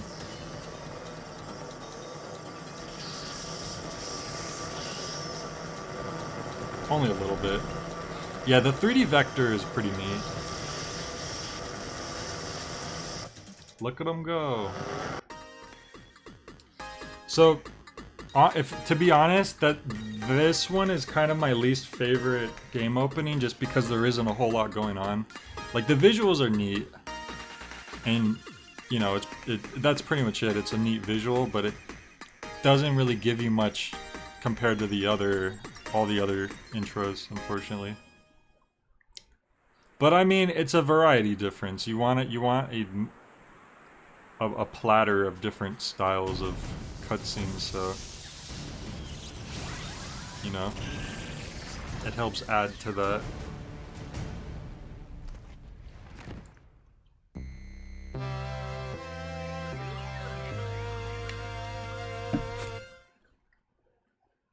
Oh my, this is a very modest apartment. What's this tiny room? Where the hell is this? Is this Japan? I've seen this before. This is like Leiji Matsumoto's manga, Utoko Oidan. The very Yojohan where the gods are said to live. Holy shit, this is awesome. I don't know that manga slash anime off the top of my head, but Travis sure does, doesn't he? I forget that he always comes in naked Terminator style, yeah, no matter where he is. Grandpa's words of wisdom. The world of Yojohan is deep. Time flows backwards. It takes time to get used to it. Rely on me if you're in trouble. I'm good at navigating. I can help out. Oh, we got a phone call.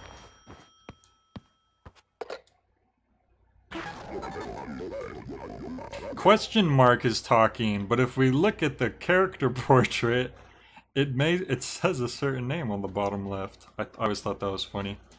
Welcome to the world of GDGP. Your participation is appreciated. Can you make it to the pinnacle of racing, G1? The road is long and hard. First you must win the Visitor Cup. Go, claim victory. Words of wisdom. The latest VR machines on the table. The world of Golden Dragon GP awaits. Dive in. This is a really good song too. Of course the toilet's right there if we need it. It's okay, Travis doesn't understand those words either.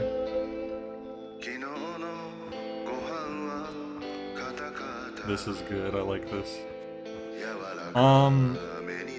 So, is this VR? What the hell is this, another one of Juvenile's traps? Well, as a gamer, I just can't sit here and not play this new VR game right in front of my eyes. So we're in a VR game, and now we're gonna go inside... Yeah, a game inside of a game, exactly, Travis. Yo, I heard you like VR, so I'm gonna put VR inside of your VR.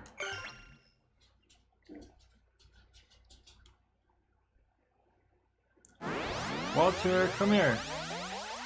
Are you gonna be a good boy?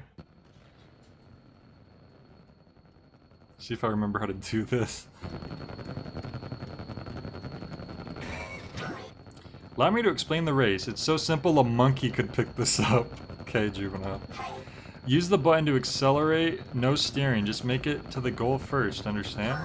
Next, I'll tell you to shift gears, same as driving a stick, move the stick up and down, holding the clutch button. Wait until Mr. P is blue to shift gears, otherwise you'll lose speed. Careful in the timing. Nitro can be used once during a race when it really counts. Use it for an ultra speed up, like a real stairway to heaven. Get the timing right, and when you can really turn the race around. Got it.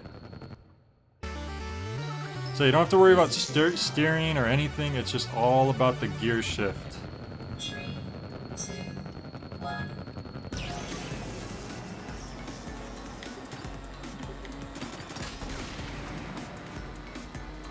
And then you can use Nitro once. We're at the top gear, so might as well. Nitro. We got this. Boom! That looks very similar to the No More Heroes 1 opening, doesn't it? Well, maybe not exactly similar, but he slides his bike into the water fountain.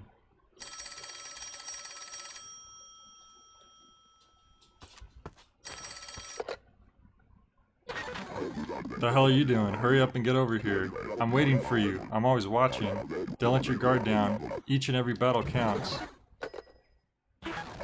Grandpa's words of wisdom. Do you know the name of the VR machine? It's the Death Drive VR unit. The G2 final race awaits. Dive in. Okay, so I think they make you go in here. G2 final, time to kick some real ass. I believe this next race is impossible at first.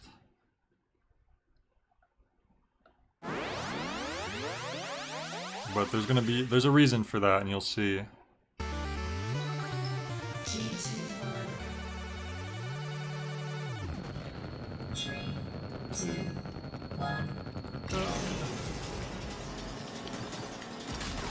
It's weird that they start you right off on the second gear.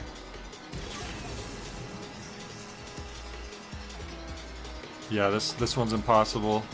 We're just not fast enough. We're gonna get evaporated. No. Threatening phone calls, moving up the rankings, doing side quests to progress in the rankings. Where have I heard this before? I don't know, that sounds like a completely unique concept to me, Feck.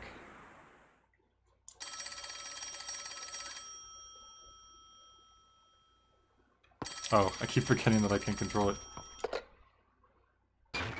You lost. Winning requires strategy.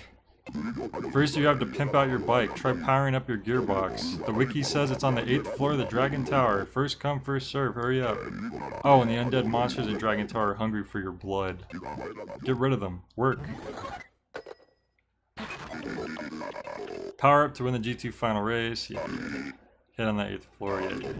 Yeah, we did it. So now we can do cleaning work, as they call it. Every world has power-up items to be found. We're going on a treasure hunt. Not strategy, these races are pay to win. Yeah, exactly. It's not exactly strategy when just our vehicle literally just isn't fast enough.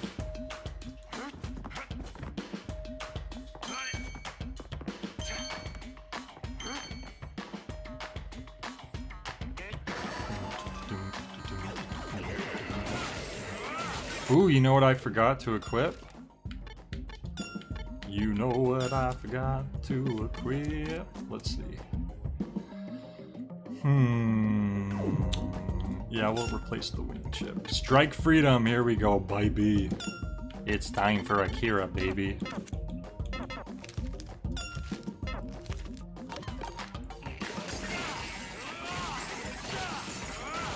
This one takes a while to charge because this is, I think this is the most powerful chip in terms of just like damage, like pure damage.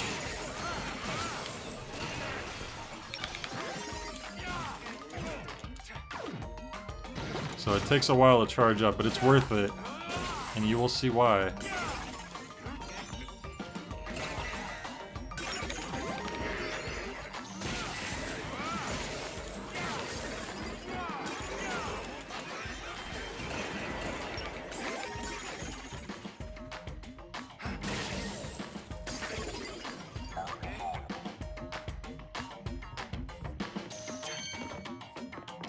It doesn't, if you're not trying to 100% the game, it doesn't matter which way you go. Oh, well, I went the Aztec way anyway.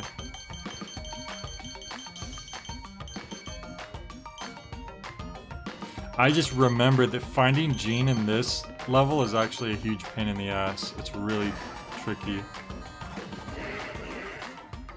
Alright, well I don't want to waste it on these guys. Get them out of the way first. We want bigger enemies to fry. Whatever, we'll just use it just so you can see it. And... oh! They hit me! One of them got out of it and they hit me. Wow. Well, that was a failure.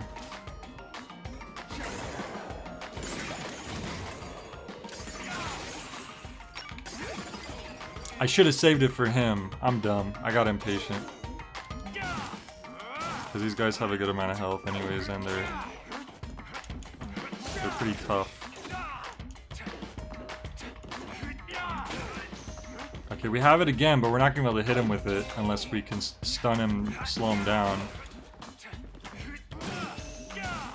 So wait till the slowdown chip is full. Wait for it.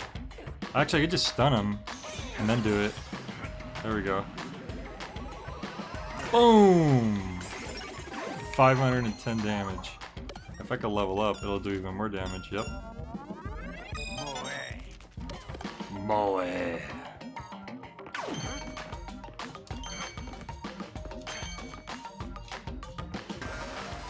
Oh. Well, those guys.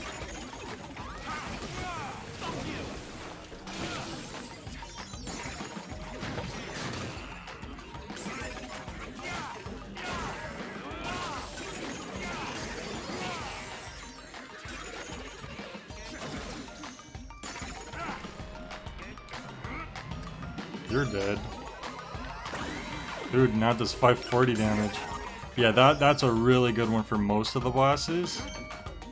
I wonder if they fixed this glitch. Oh, is it stuttering a bit? Seems okay right now. Maybe it was just doing it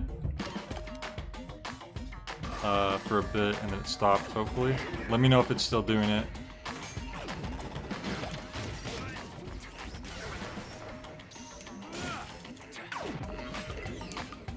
If I could group these guys together.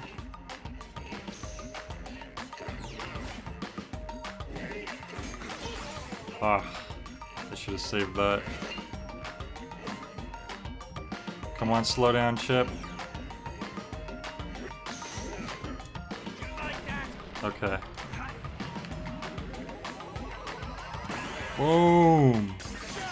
That's how tough the sword guys are. He didn't actually die from that. It's still doing it, really. Okay, I'll restart OBS real quick, see if that fixes it.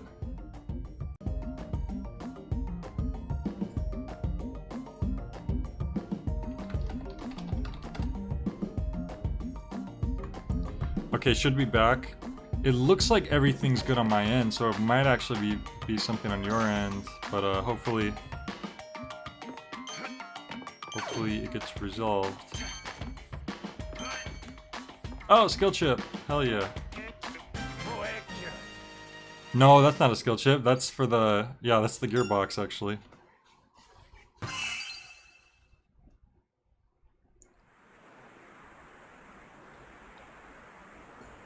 Boom, boom, sh, boom, boom, boom, sh, boom, boom, boom, sh. Gearbox Z. Guess I'm just to stick it on the VR thing, then? That's right. Access, Death Drive VR, Gearbox, Auto Equip. Okay. Now that race is winnable.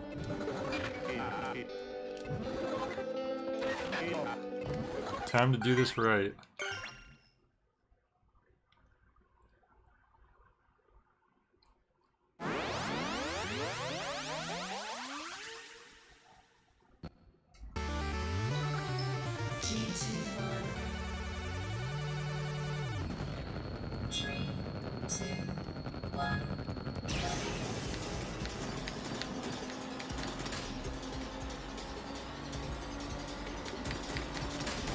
I actually messed that up a little bit, so I hope I don't lose. Oh no, we're good.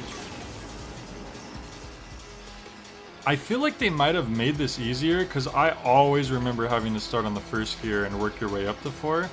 But it seems like they're starting us off on the second gear. So it's making me wonder if a lot of people complained that this part maybe was too hard. Because it does get kind of tricky later on, but... I don't know.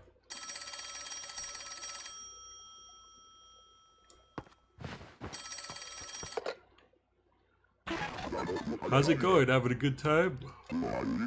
Next up, the G1 semi-final. Win this for a chance to challenge the eternal champion Smoking King. I'll be looking forward to it. Okay, but we're gonna have to do some more cleaning work. Or else our vehicle is not going to be powerful enough. Yeah, I think this level balances the amount of time you spend in it a lot better than Coffee and Donuts does. Which is unfortunate, because Coffee and Donuts is like a fun idea. It just drags on a little too long. Oh my god, I forgot about these big boys. Zuckerbug. Jesus. Good thing I just equipped this.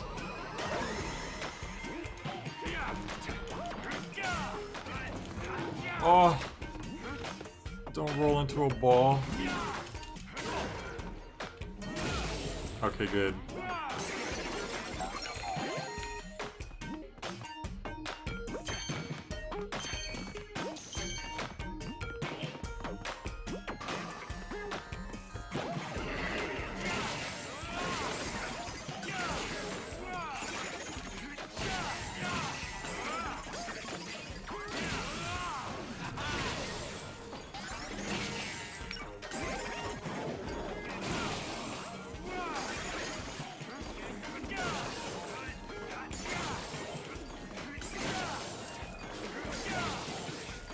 Is the stream working okay for you, Fac, or did you,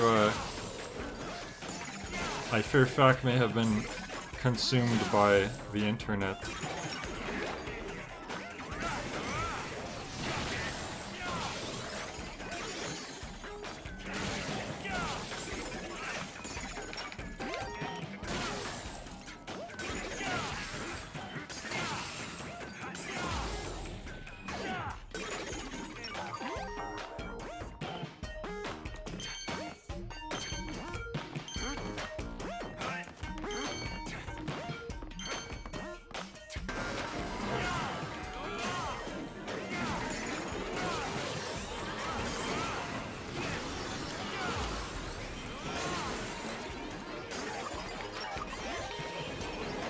Ow.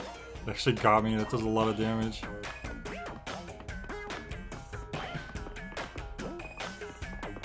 Oh, ramen! It's really easy to miss the ramen guys in this one out of all the levels, so it's pretty kind of... Give me your best ramen. Here you go. Itadakimasu. Itadakimasu.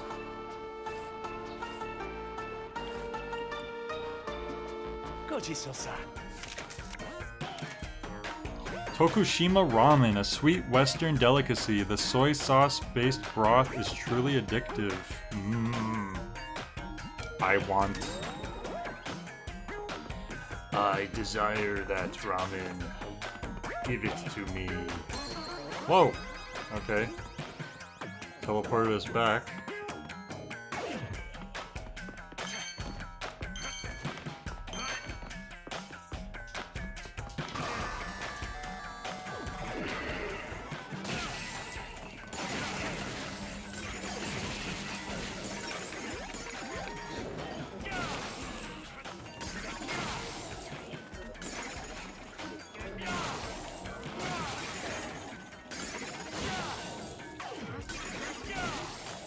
I lost my 3-level charge like a fool.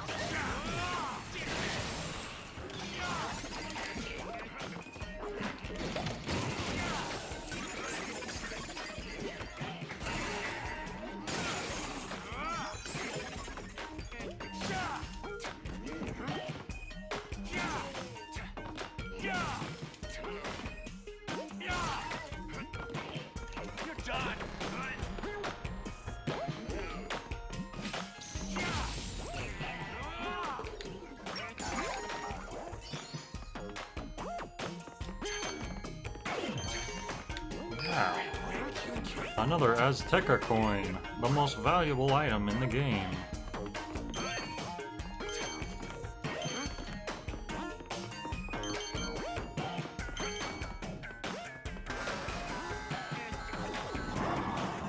Oh!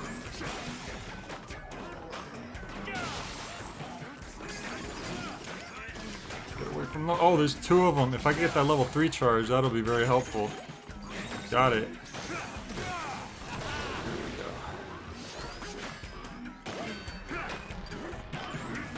Come on.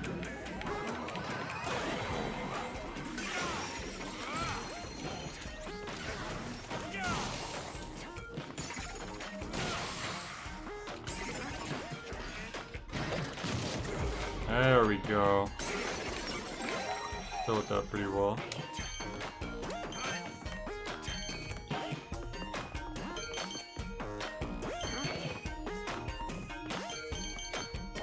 Oh, that was probably like a kanji or something. I wonder what it was. Well, I keep picking the alternate routes by accident.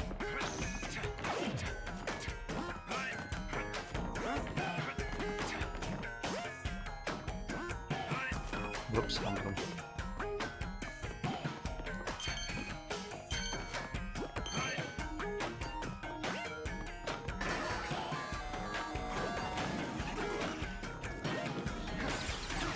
Ow.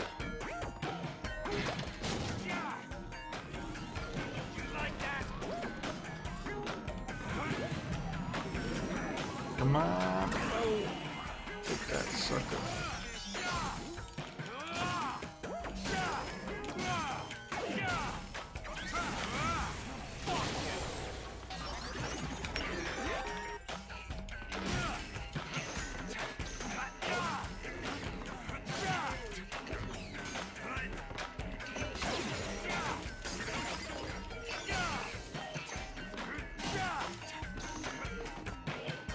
shield guys are no bueno.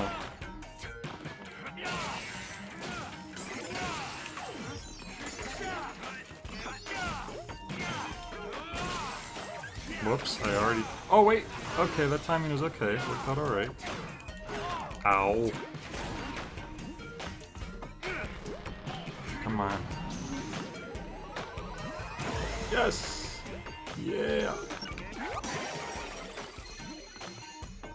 Yeah, you revert back to those 3 colors.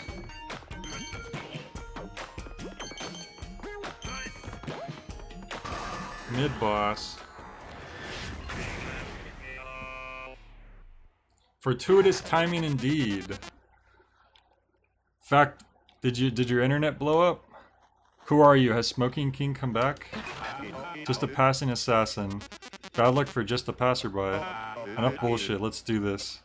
It's your 4th trial, punk. You know what makes a mid-boss really terrifying? Color swapping. Die. What a big mouth sheep. Let's rock. Yeah, because the mid-bosses are literally just... Oh god. Oh! You have to jump over that. I thought I could roll through it. I forget your roll is not... doesn't make you invincible in this game.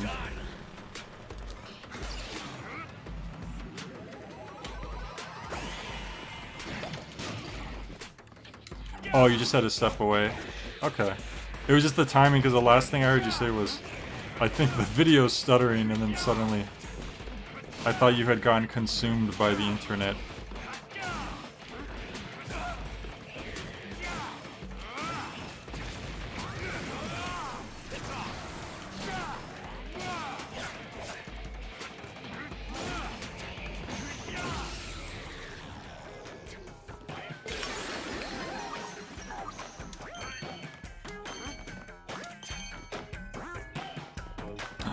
There it is.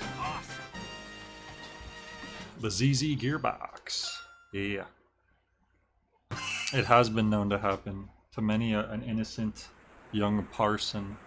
Walter, come lay on your pillow. Come on. That's what the pillow's for, buddy. Come on. Lay on the pillow. Scored. Gearbox ZZ. Okay.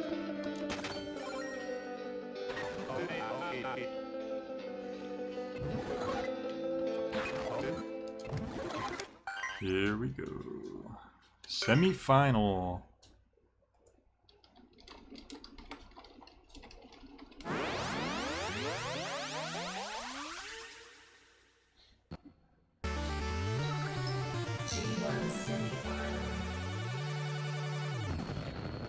Watch, if it jumps to the 2nd gear again, I'm really gonna start to think. Nope. Well, yeah, that time it didn't, but I completely screwed up. I'm gonna lose now.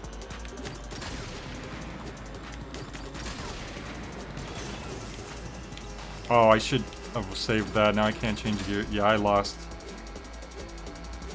Yeah, that was... Oh, there's a 5th gear. I'm really dumb. Yeah, God. Can we Yeah, let's restart that. That was a failure. Yeah, the first 2 ones, they kept starting you off on the 2nd gear, but I don't remember it doing that before. And then this time it did actually start you on the 1st gear like normal. I was expecting to start on the 2nd gear, so I was really thrown off. Boom, okay. We are on the 2nd gear. What? But why? Now I'm even more confused. Okay, we're wrecking him this time, though.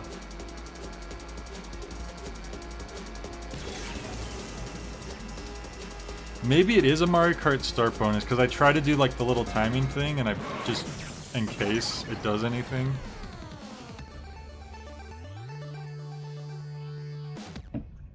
And I don't know if that was something I did before.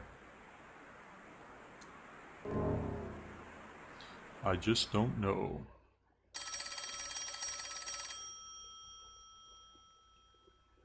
Alright, every time I wait.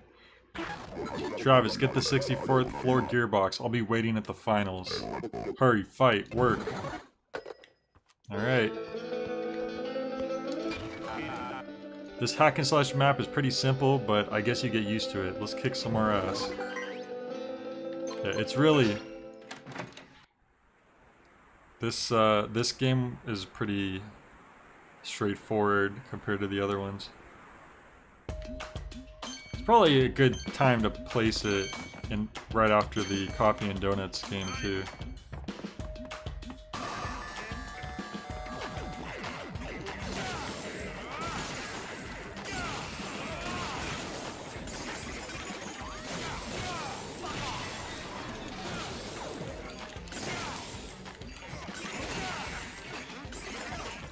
Oh, I didn't realize that was like a stronger guy. Yep, there's like a few of them.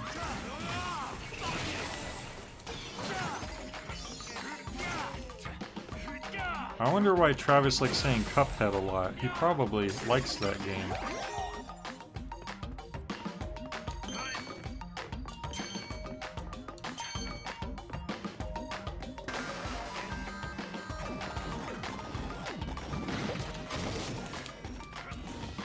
I'm glad I avoided that nonsense. Oh, but the... Okay. Whoa, the drill boys. I hate them. He interrupted my slowdown time, so it didn't come out. Oh, I hate the drill boys. I hate the drill boys. Have you played Cuphead? I played some of it a long time ago, and I enjoyed the game. The one issue I had is that it felt like there was like one button too many. There was just like one button too many that made it a little... I would get mixed up sometimes. I think it's the fact that there's a button for you to stand still and aim. That was probably the thing that got me. But I did enjoy it a lot overall. Well, actually, no. The other thing is occasionally there would be some distracting like foreground that would kind of cover you up, and that would sometimes get me too. But overall, I like the game a lot. I mean, obviously the animation is incredible, and I really like tricky, simple, classic style games like that. I think I only got to like the second island, but that was a while back. So I don't remember like exactly. I should play through it one day. It's something I should definitely play. I have it on Steam.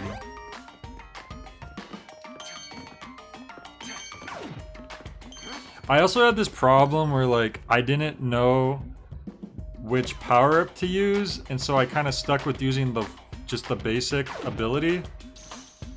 And then I was just getting through, and I was like, I kind of want to just play through the whole game with the one basic ability. And I don't know if that's exactly recommended or not, or maybe it doesn't matter. Because you know how I am when it comes to like inventory and skill choices and stuff. And it just seemed like, oh god, I'm just going to complicate this if I start trying out these different abilities.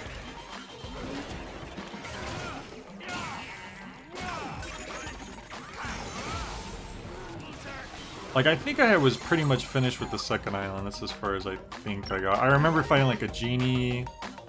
I remember fighting like a bird in a birdhouse. Hey, Double O, Anna, Monica, how's it going? Oh, Monica's off to bed. Well, you have a good sleep. Double O says this game feels really different from all the others.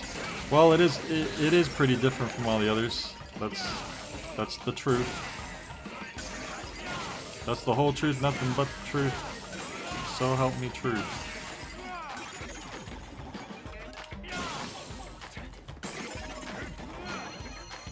Oh.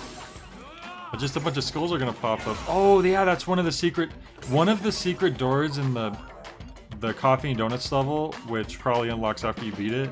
It's just a room where like a bunch of skulls pop up, I think. I forgot about that. And that helps you. I think some of them give you a lot of XP, some of them give you a lot of money. It might depend on what color they are when you kill them. Just randomly remembered that right now.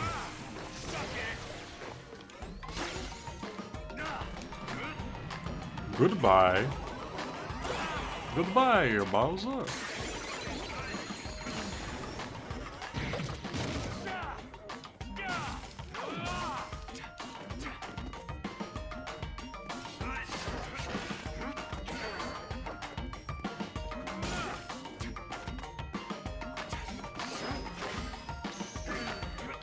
I'm just waiting until some skill chips.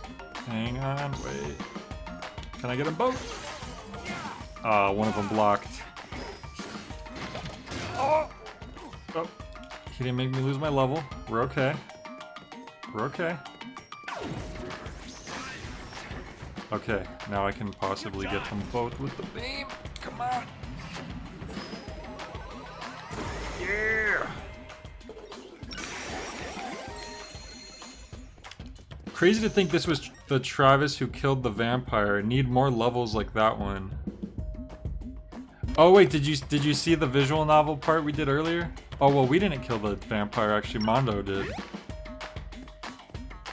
Unless you're talking about a different vampire, I'm not sure. Yeah, we got a skill chip. Yeah, because I don't remember Travis killing a vampire. Mondo did, definitely. Alright, what chip did we just get? It's another Badman only skill, of course. Shoots a reflective ball, yeah. That's actually a neat one too, but we've been focusing on leveling up Travis, so we're gonna stick with him. And this is the last gearbox we need. The V. Apparently V is more powerful than two Z's. I guess it's just common math. I'm sure Fack would know that. He's a math wizard.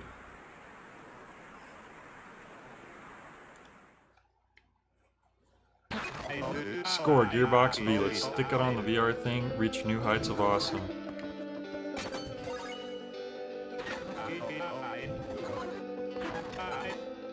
Is the champ gonna make his appearance or what? Come on, Smoking King. The Demzam Tiger is screaming to go. By the way, Smoking King. He's an ex-sumo. Sumo King. Get it?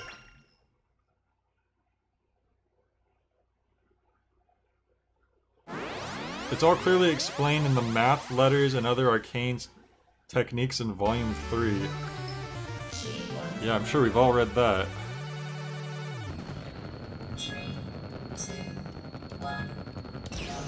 Whoops, I hit the wrong button. I was hitting A. They freaking conditioned me to press A, you freaking Nintendo. If I lose, I blame Nintendo. I'm probably gonna lose. That was bad. Come on. Come on. Yeah, I lost. Damn it. Yeah, you can't. This last race is actually pretty strict. You have to be quick. Gamer tags with VV are much superior to gamer tags with ZZ. I guess you're right.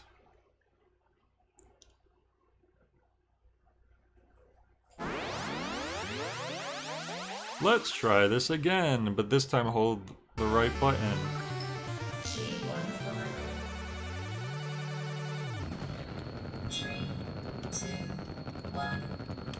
Yup, it's starting with, yup, it was a Mario Kart style bonus, I think, Fact.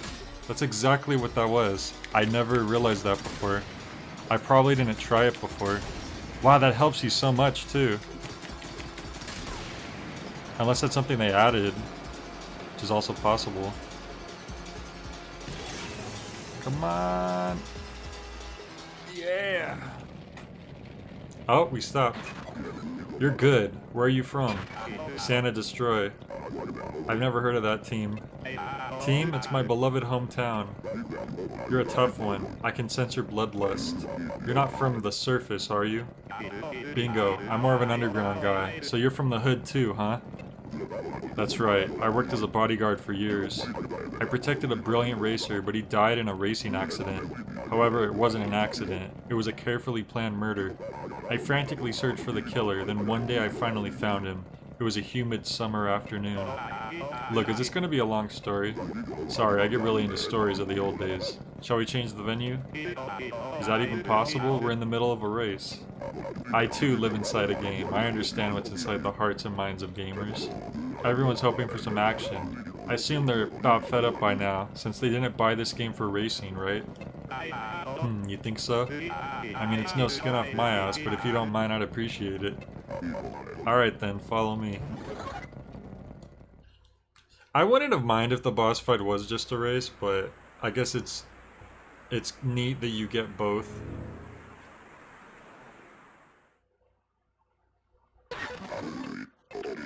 Have you gone to the bathroom? I was just about to say I should probably drop a save because we haven't done that in a while.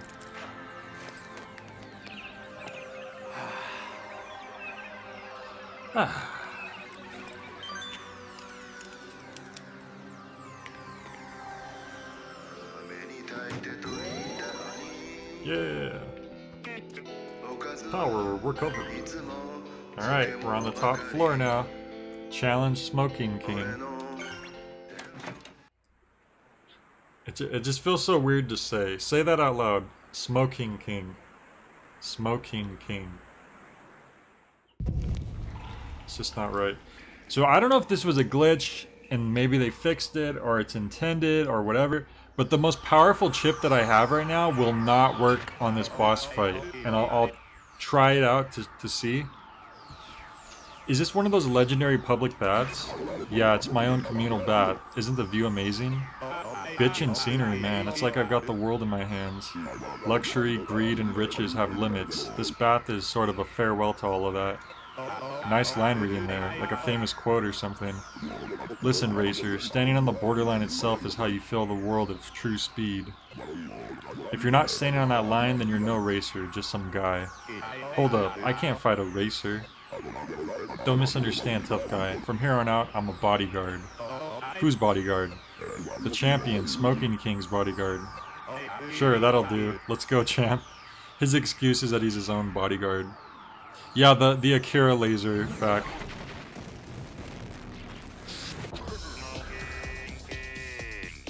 Smoking King. I like the robot voice for that part. Alright, we're gonna try it out just to see. Yeah, I'm pretty sure it doesn't work. Okay, well. Yup, see, it goes through the floor. It's broken. I'm pretty sure that's a glitch, and I'm kind of disappointed that they still haven't fixed that. Unless, for some reason, it's on purpose, but it doesn't happen It only happens here, and I think it happens on the final boss, too. So maybe it is on purpose. I always assumed it was because of the way that the level's structured. So yeah, we can't use this chip here, unfortunately. So I'll just use the bomb instead. That's like our second most powerful. Yeah, I was never really sure what was up with that. Ouch.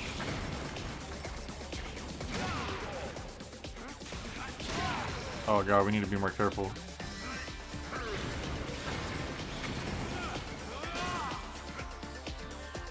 I think this is the first boss in the game that's actually pretty tough. But we're gonna try our best.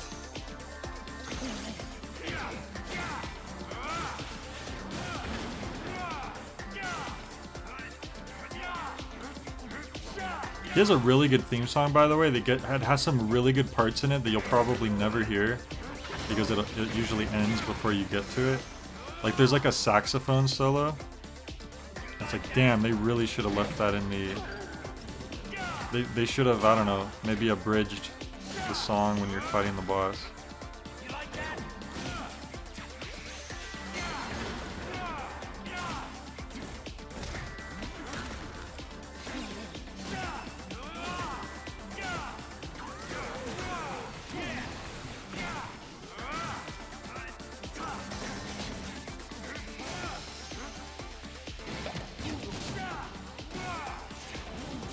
Oh!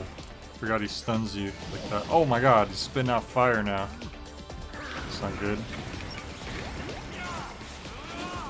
Oh no, he got me again. Okay, we barely freaking avoided that. Okay, good. Tough guy, that's some impressive power. You're pretty impressive yourself. Looks like you're the tough guy. But the real battle begins now. Oh no, here we go. These things. They're like this like poisonous gas, or at least they're poisonous to us. And what's more, he can do something else with it, which maybe we won't let him if we can manage to. Yeah, we might be able to finish him off before he does it.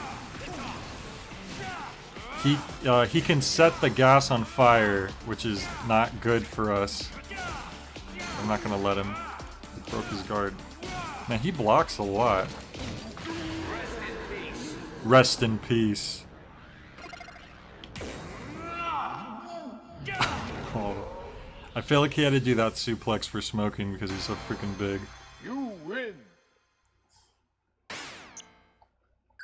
Boom. You try to wiggle out of our grip, but it didn't happen. No siree, buddy. Got another S rank.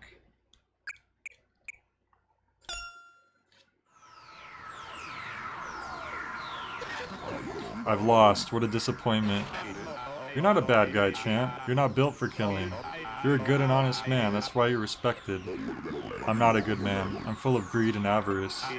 Usually a boss battle is full of all kinds of unfair tricks and attacks. But your attacks are full of holes. Fight clean and fair and you'll lose. That's the code of the underground. I see. I guess it's time to turn a new leaf. Thank you, tough guy. Hold up, champ. The world is waiting for you. Someday the GDGP will get a sequel. Until then, you gotta keep being the champ, you know? I'm afraid I've reached my limit. Try racing one more time, then decide whether or not that's true. It's not like you're running out of time. Travis touchdown. You've got a ways to go as a racer, but you're a true tough guy. Someday when we meet again, let's ride. I'll go easy on you next time too. Goodbye, tough guy.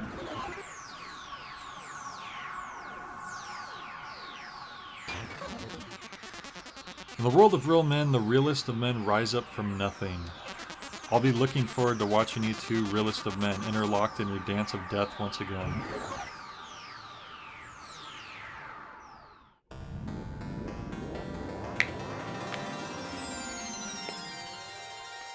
See, like, they have, like, the little metal pieces at the back, like a Switch cartridge. I don't know what you call those, I forget. Like, the teeth. So he just gave us this chip that lets us shoot those poisonous gas things, and I think Badman has a chip that he could like set his bat on fire, and you could set it on fire, something like that. So that's like a good like co-op synergy thing. Or I guess Badman could just always use it himself. Contacts? Wait, what do you mean contacts?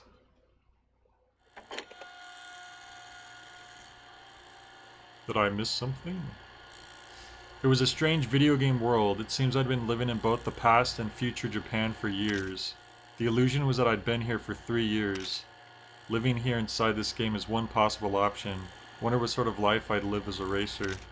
I like to see Smoking King back when he was a sumo wrestler. I miss that tiny, crowded room. I was filled with a kind of nostalgia.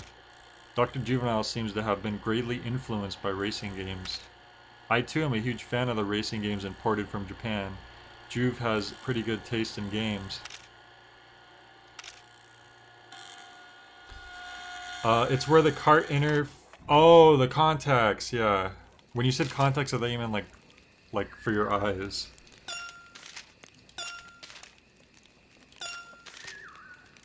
Alright, so we missed one ramen blog, but I think you have to, if I remember correctly. You can only get one of the ramen stalls at a time in that level, unfortunately. But look at how good it looks. Take a slurp of the soy sauce-based soup, which even has a sort of swampish quality to it, as the sweet and salty aroma fills your nose. Yup, that's the stuff. The boiled tonkotsu and the tamari soy sauce get along just famously. The semi-thin noodles have taken in just enough of the soup, providing a sense of power to each and every bite. This ramen is almost like a side dish. It goes without saying that I score a big bowl of rice to go with it. Oh yeah, you can see it in the picture. To wash it down, I put in my order for a nice foamy beer, and they don't have any. Minus 28 points. Gochiso-sama de shit.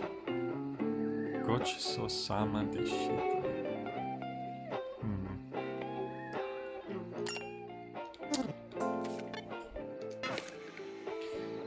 Okay, we got another fax from Kay. These are important. So it seemed as though you really have no intention of stopping. Since implementing the bugs, Juvenile and I have been on the run for close to 30 years. But the time to finish this once and for all may be near. We will be making our own preparations. However, if you too are prepared to see this game to the death all the way through to the end, then in order to make sure you don't make the wrong final choice, I've decided to let you in on the secret of the Death Drive Mark II you've been playing. The controllers for the Death Drive Mark II are loaded with a horrible gimmick. They read the player's personal data at the DNA level and create clones with increased abilities and power for the purpose of creating powerful clone soldiers. These clone soldiers are installed with a special AI, turning them into murderous weapons. If the hardware could be sold all over the world, then data can be gathered from around the globe. Juvenile and I have made every effort possible to prevent this. Juvenile's home country is Ukraine. She lost her parents to the after effects of the Chernobyl disaster, and saw her hopes and dreams destroyed by the tyranny of the government. Travis Touchdown, an extraordinary assassin and genius gamer. I've heard that you're a lazy, selfish, overly opinionated fucking otaku, but also that you're just kinda cats. Oh, you're just kinda cats and a man of your word. This short letter contains our desperate prayers. I just hope it reaches you somehow.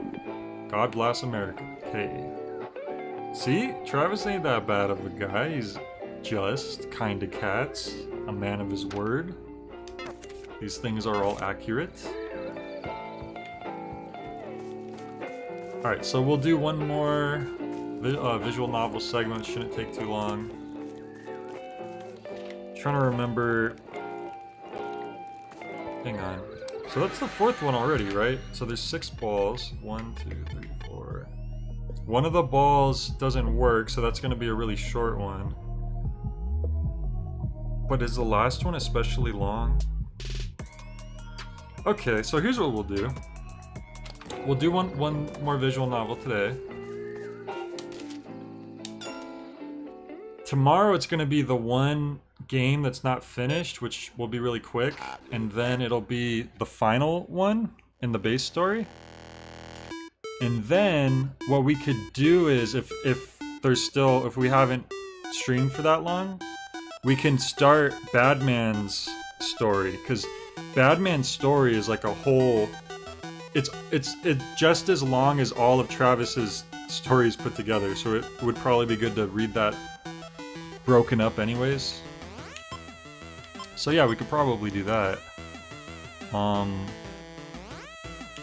Yeah. That'll work out. Number 4, modern observation.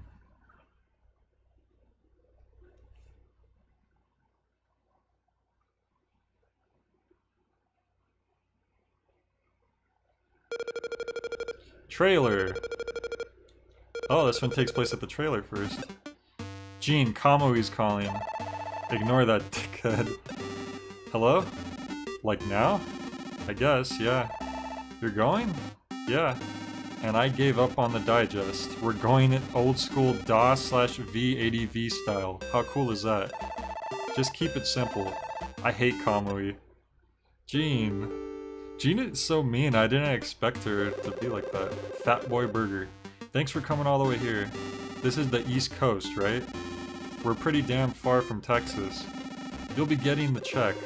Eat whatever you like. Gene, you want something? I hate this guy, so I'll be outside. Bring me a cherry shake. I totally can't trust this guy. Cats never lie, you know. Poof. Poof. I'll have a garlic Fat Boy burger, fries, and a peacherine shake.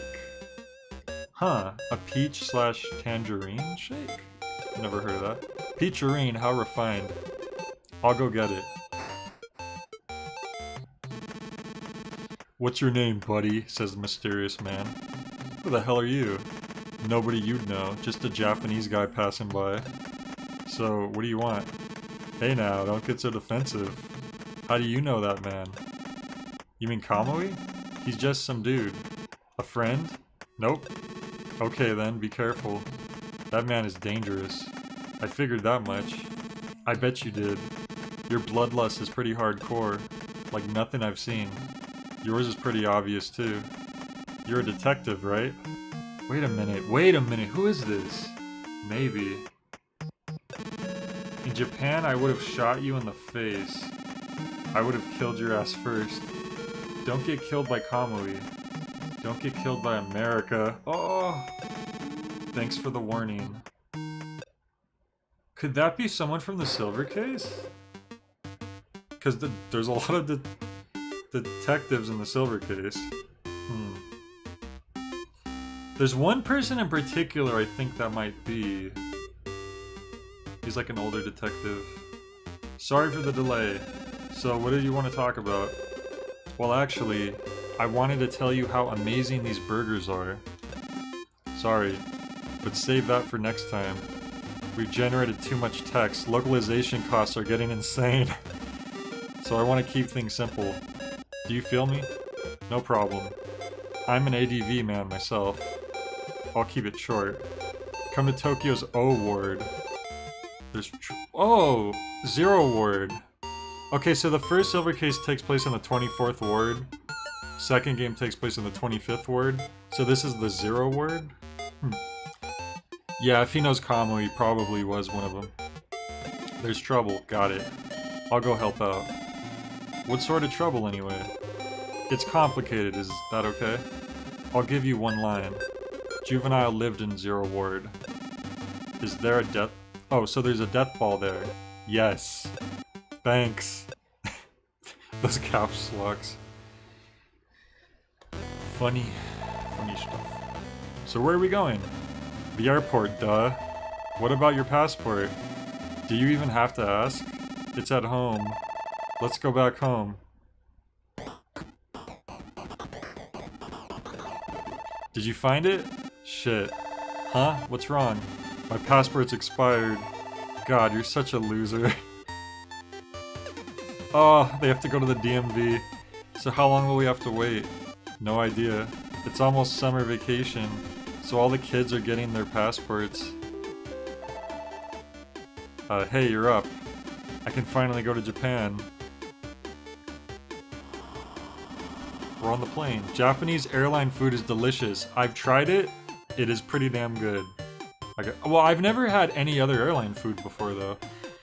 Cause I think the rule is if your flight has to be a certain length, and then they'll give you like a free meal. And usually, I don't fly for more than like 5 hours because I've flown to the East Coast before. But when I flew to Japan, yeah, we got free 2 meals, I think, actually, like a breakfast and a lunch. That's Japan for you. There's so many text boxes because it's the story, 00. Gene, it's Japan. It's Akihabara. I've been there. Travis, let's go to a maid cafe. I haven't been there. I want to see some maids. Wait, Gene wants to go to the maid cafe. That's really funny for some reason. Before maids, I need some figurines. After that, we'll see some maids. She really wants to go.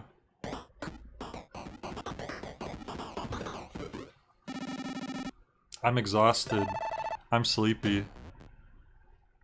They had a rough day. Goo ga ga ga ga ga ga ga. Yawn. Mama. I miss you. Aw. That RPG sleep sound. Wake up! Travis, wake up! Huh? Where am I? Japan. In a hotel in Akihabara. What a comfy ass hotel. That was the best REM sleep ever. I'm so sleepy. We're not here to screw around in Akihabara, remember? Oh yeah, Juvenile used to live in the Zero Ward. Let's check it out. They're supposed to go there and immediately goes to Akihabara, the weeaboo capital of Japan. Travis. This is the Zero Ward. It's called 25th Ward Station? What? What's that mean? Who knows? That doesn't make sense. But this town reeks of death. It would if it's Chilco. Are you Travis here for your appointment? I don't have an appointment, but I'm Travis. Could you hurry up and get on? I'll take you. Where? To the appointed location. You'll see. Gene, get on. What a cute kitty. Meow meow. Sorry, I'm not feeling it right now. It talks? Just hurry up and go. Okay, fine. Meow at Jean, and she's like, I don't feel like it right now. Ershiru Long City. Kowloon, wait. Kowloon? No, Ershiru Long City. It's a weird name. This is where Juvenile used to live. We were like BFFs. BFFs, huh? Cool. So what kind of person is she? Complicated. Hard to explain. It'd take days to explain Juve. Can I ask you something? Don't bother. The death ball, right? You know about that? Juve's ex-boyfriend has it. She gave it to him when they broke up. Even though they broke up? A woman's heart is a stormy thing. You're kind of thick, huh? I think, just so everyone knows, because it's Gen Z watching, she meant that Travis has a thick skull. That's what she meant. Notice there's no two C's there. So anyways, so who's this guy? This ex-boyfriend. We're supposed to ask all 3,000 residents here for info on the ex-boyfriend. Oh my god, they're making fun of the silver case because they would make you do shit like that. They would literally make you knock on so many doors. But I'll skip that for character limit reasons. Thanks. I appreciate the service. I'll take you there now. Suda's a freaking troll. The kitty can stay here. Okay. I'll take a nap. I'm not even joking, like they would legit make you do some ridiculous things. Here it is. This is just the ocean. What's supposed to be here? Do you see the roof? Sticking out over there? The roof of a house? It's underwater. That's where Juve lived.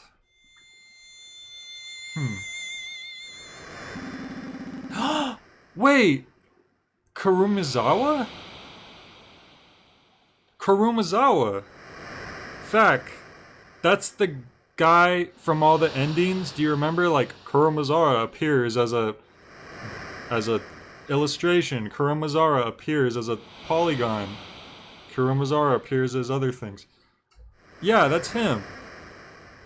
You know what? While I was playing through the silver case, I had a feeling that this scene had something to do with the silver case. So now this is going to be really interesting seeing this in that context. Wow. You literally visit this home, I think, in the game. Wait, if Juvenile lived here, okay. Damn, I guess the anthropomorphic animal ending isn't canon. That might be for the best. Anyway, sorry. I just my mind got blown. Because when I first played this, it's like, this is just some rando. But now, if you've played the silver case, you know who this is. You're my first foreign guest. I'm glad you're here. You're like on the water.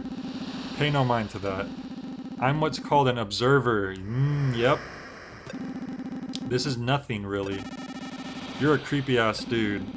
What are we doing standing here talking? Please, this way. Please? Man, this is so weird. Here. It's Japanese tea. Drink it while it's warm. Did you just use magic? What the hell are you? This is where we used to live. Though my time with her was short, it feels like we spent decades together. She's something really special. I felt it the first time we met at the mall. The mall is crowded on Sundays. Among the crowd, she alone was colorless. Colorless and transparent. Like she didn't really exist, yet floated there. She was at the sell area checking discounts. That domestic vibe and that transparency, I was just enchanted with her. Sorry, but I'm in a hurry. He's spilling his heart and Travis like, okay, can you get to the point? Double, you looked up what a weeaboo is? Travis should be the definition. Sorry, I was lost in my memories. This is what you're looking for, right? Juvenile gave this to you? She asked me to give it to an American guy named Travis who'd come looking for it. She knew my name? She said you'd be a famous assassin. I wish I could have known you earlier. Know me for what? I wanted to start a revolution together. We could have destroyed justice itself. My justice is my own thing. I don't give a shit about your revolution. Is that so? Well, it's a shame it ended that way. What's with the past tense? That was what Juvenile had wanted. I guess this is why. This ball is entrusted to you. He disappeared? Nope, that's not it. Did someone delete him? Whatever. Got me a death ball. Travis does not dwell on things at all that do not pertain to his current mission. Huh? Wait! Shuriyabu? What the hell? He's a really important character in the Silver Case. I don't even remember him being in this. I saw everything. So you're Kamui. No, Travis, this is not Kamui. You mean Kamui Urahara? You're bloodlust. It's abnormal. You're effed up. You can't kill me with that gun. I'll take your head right off. Maybe, Kamui. But either way, I'm gonna kill myself. This kid's dangerous. Lights out, punk.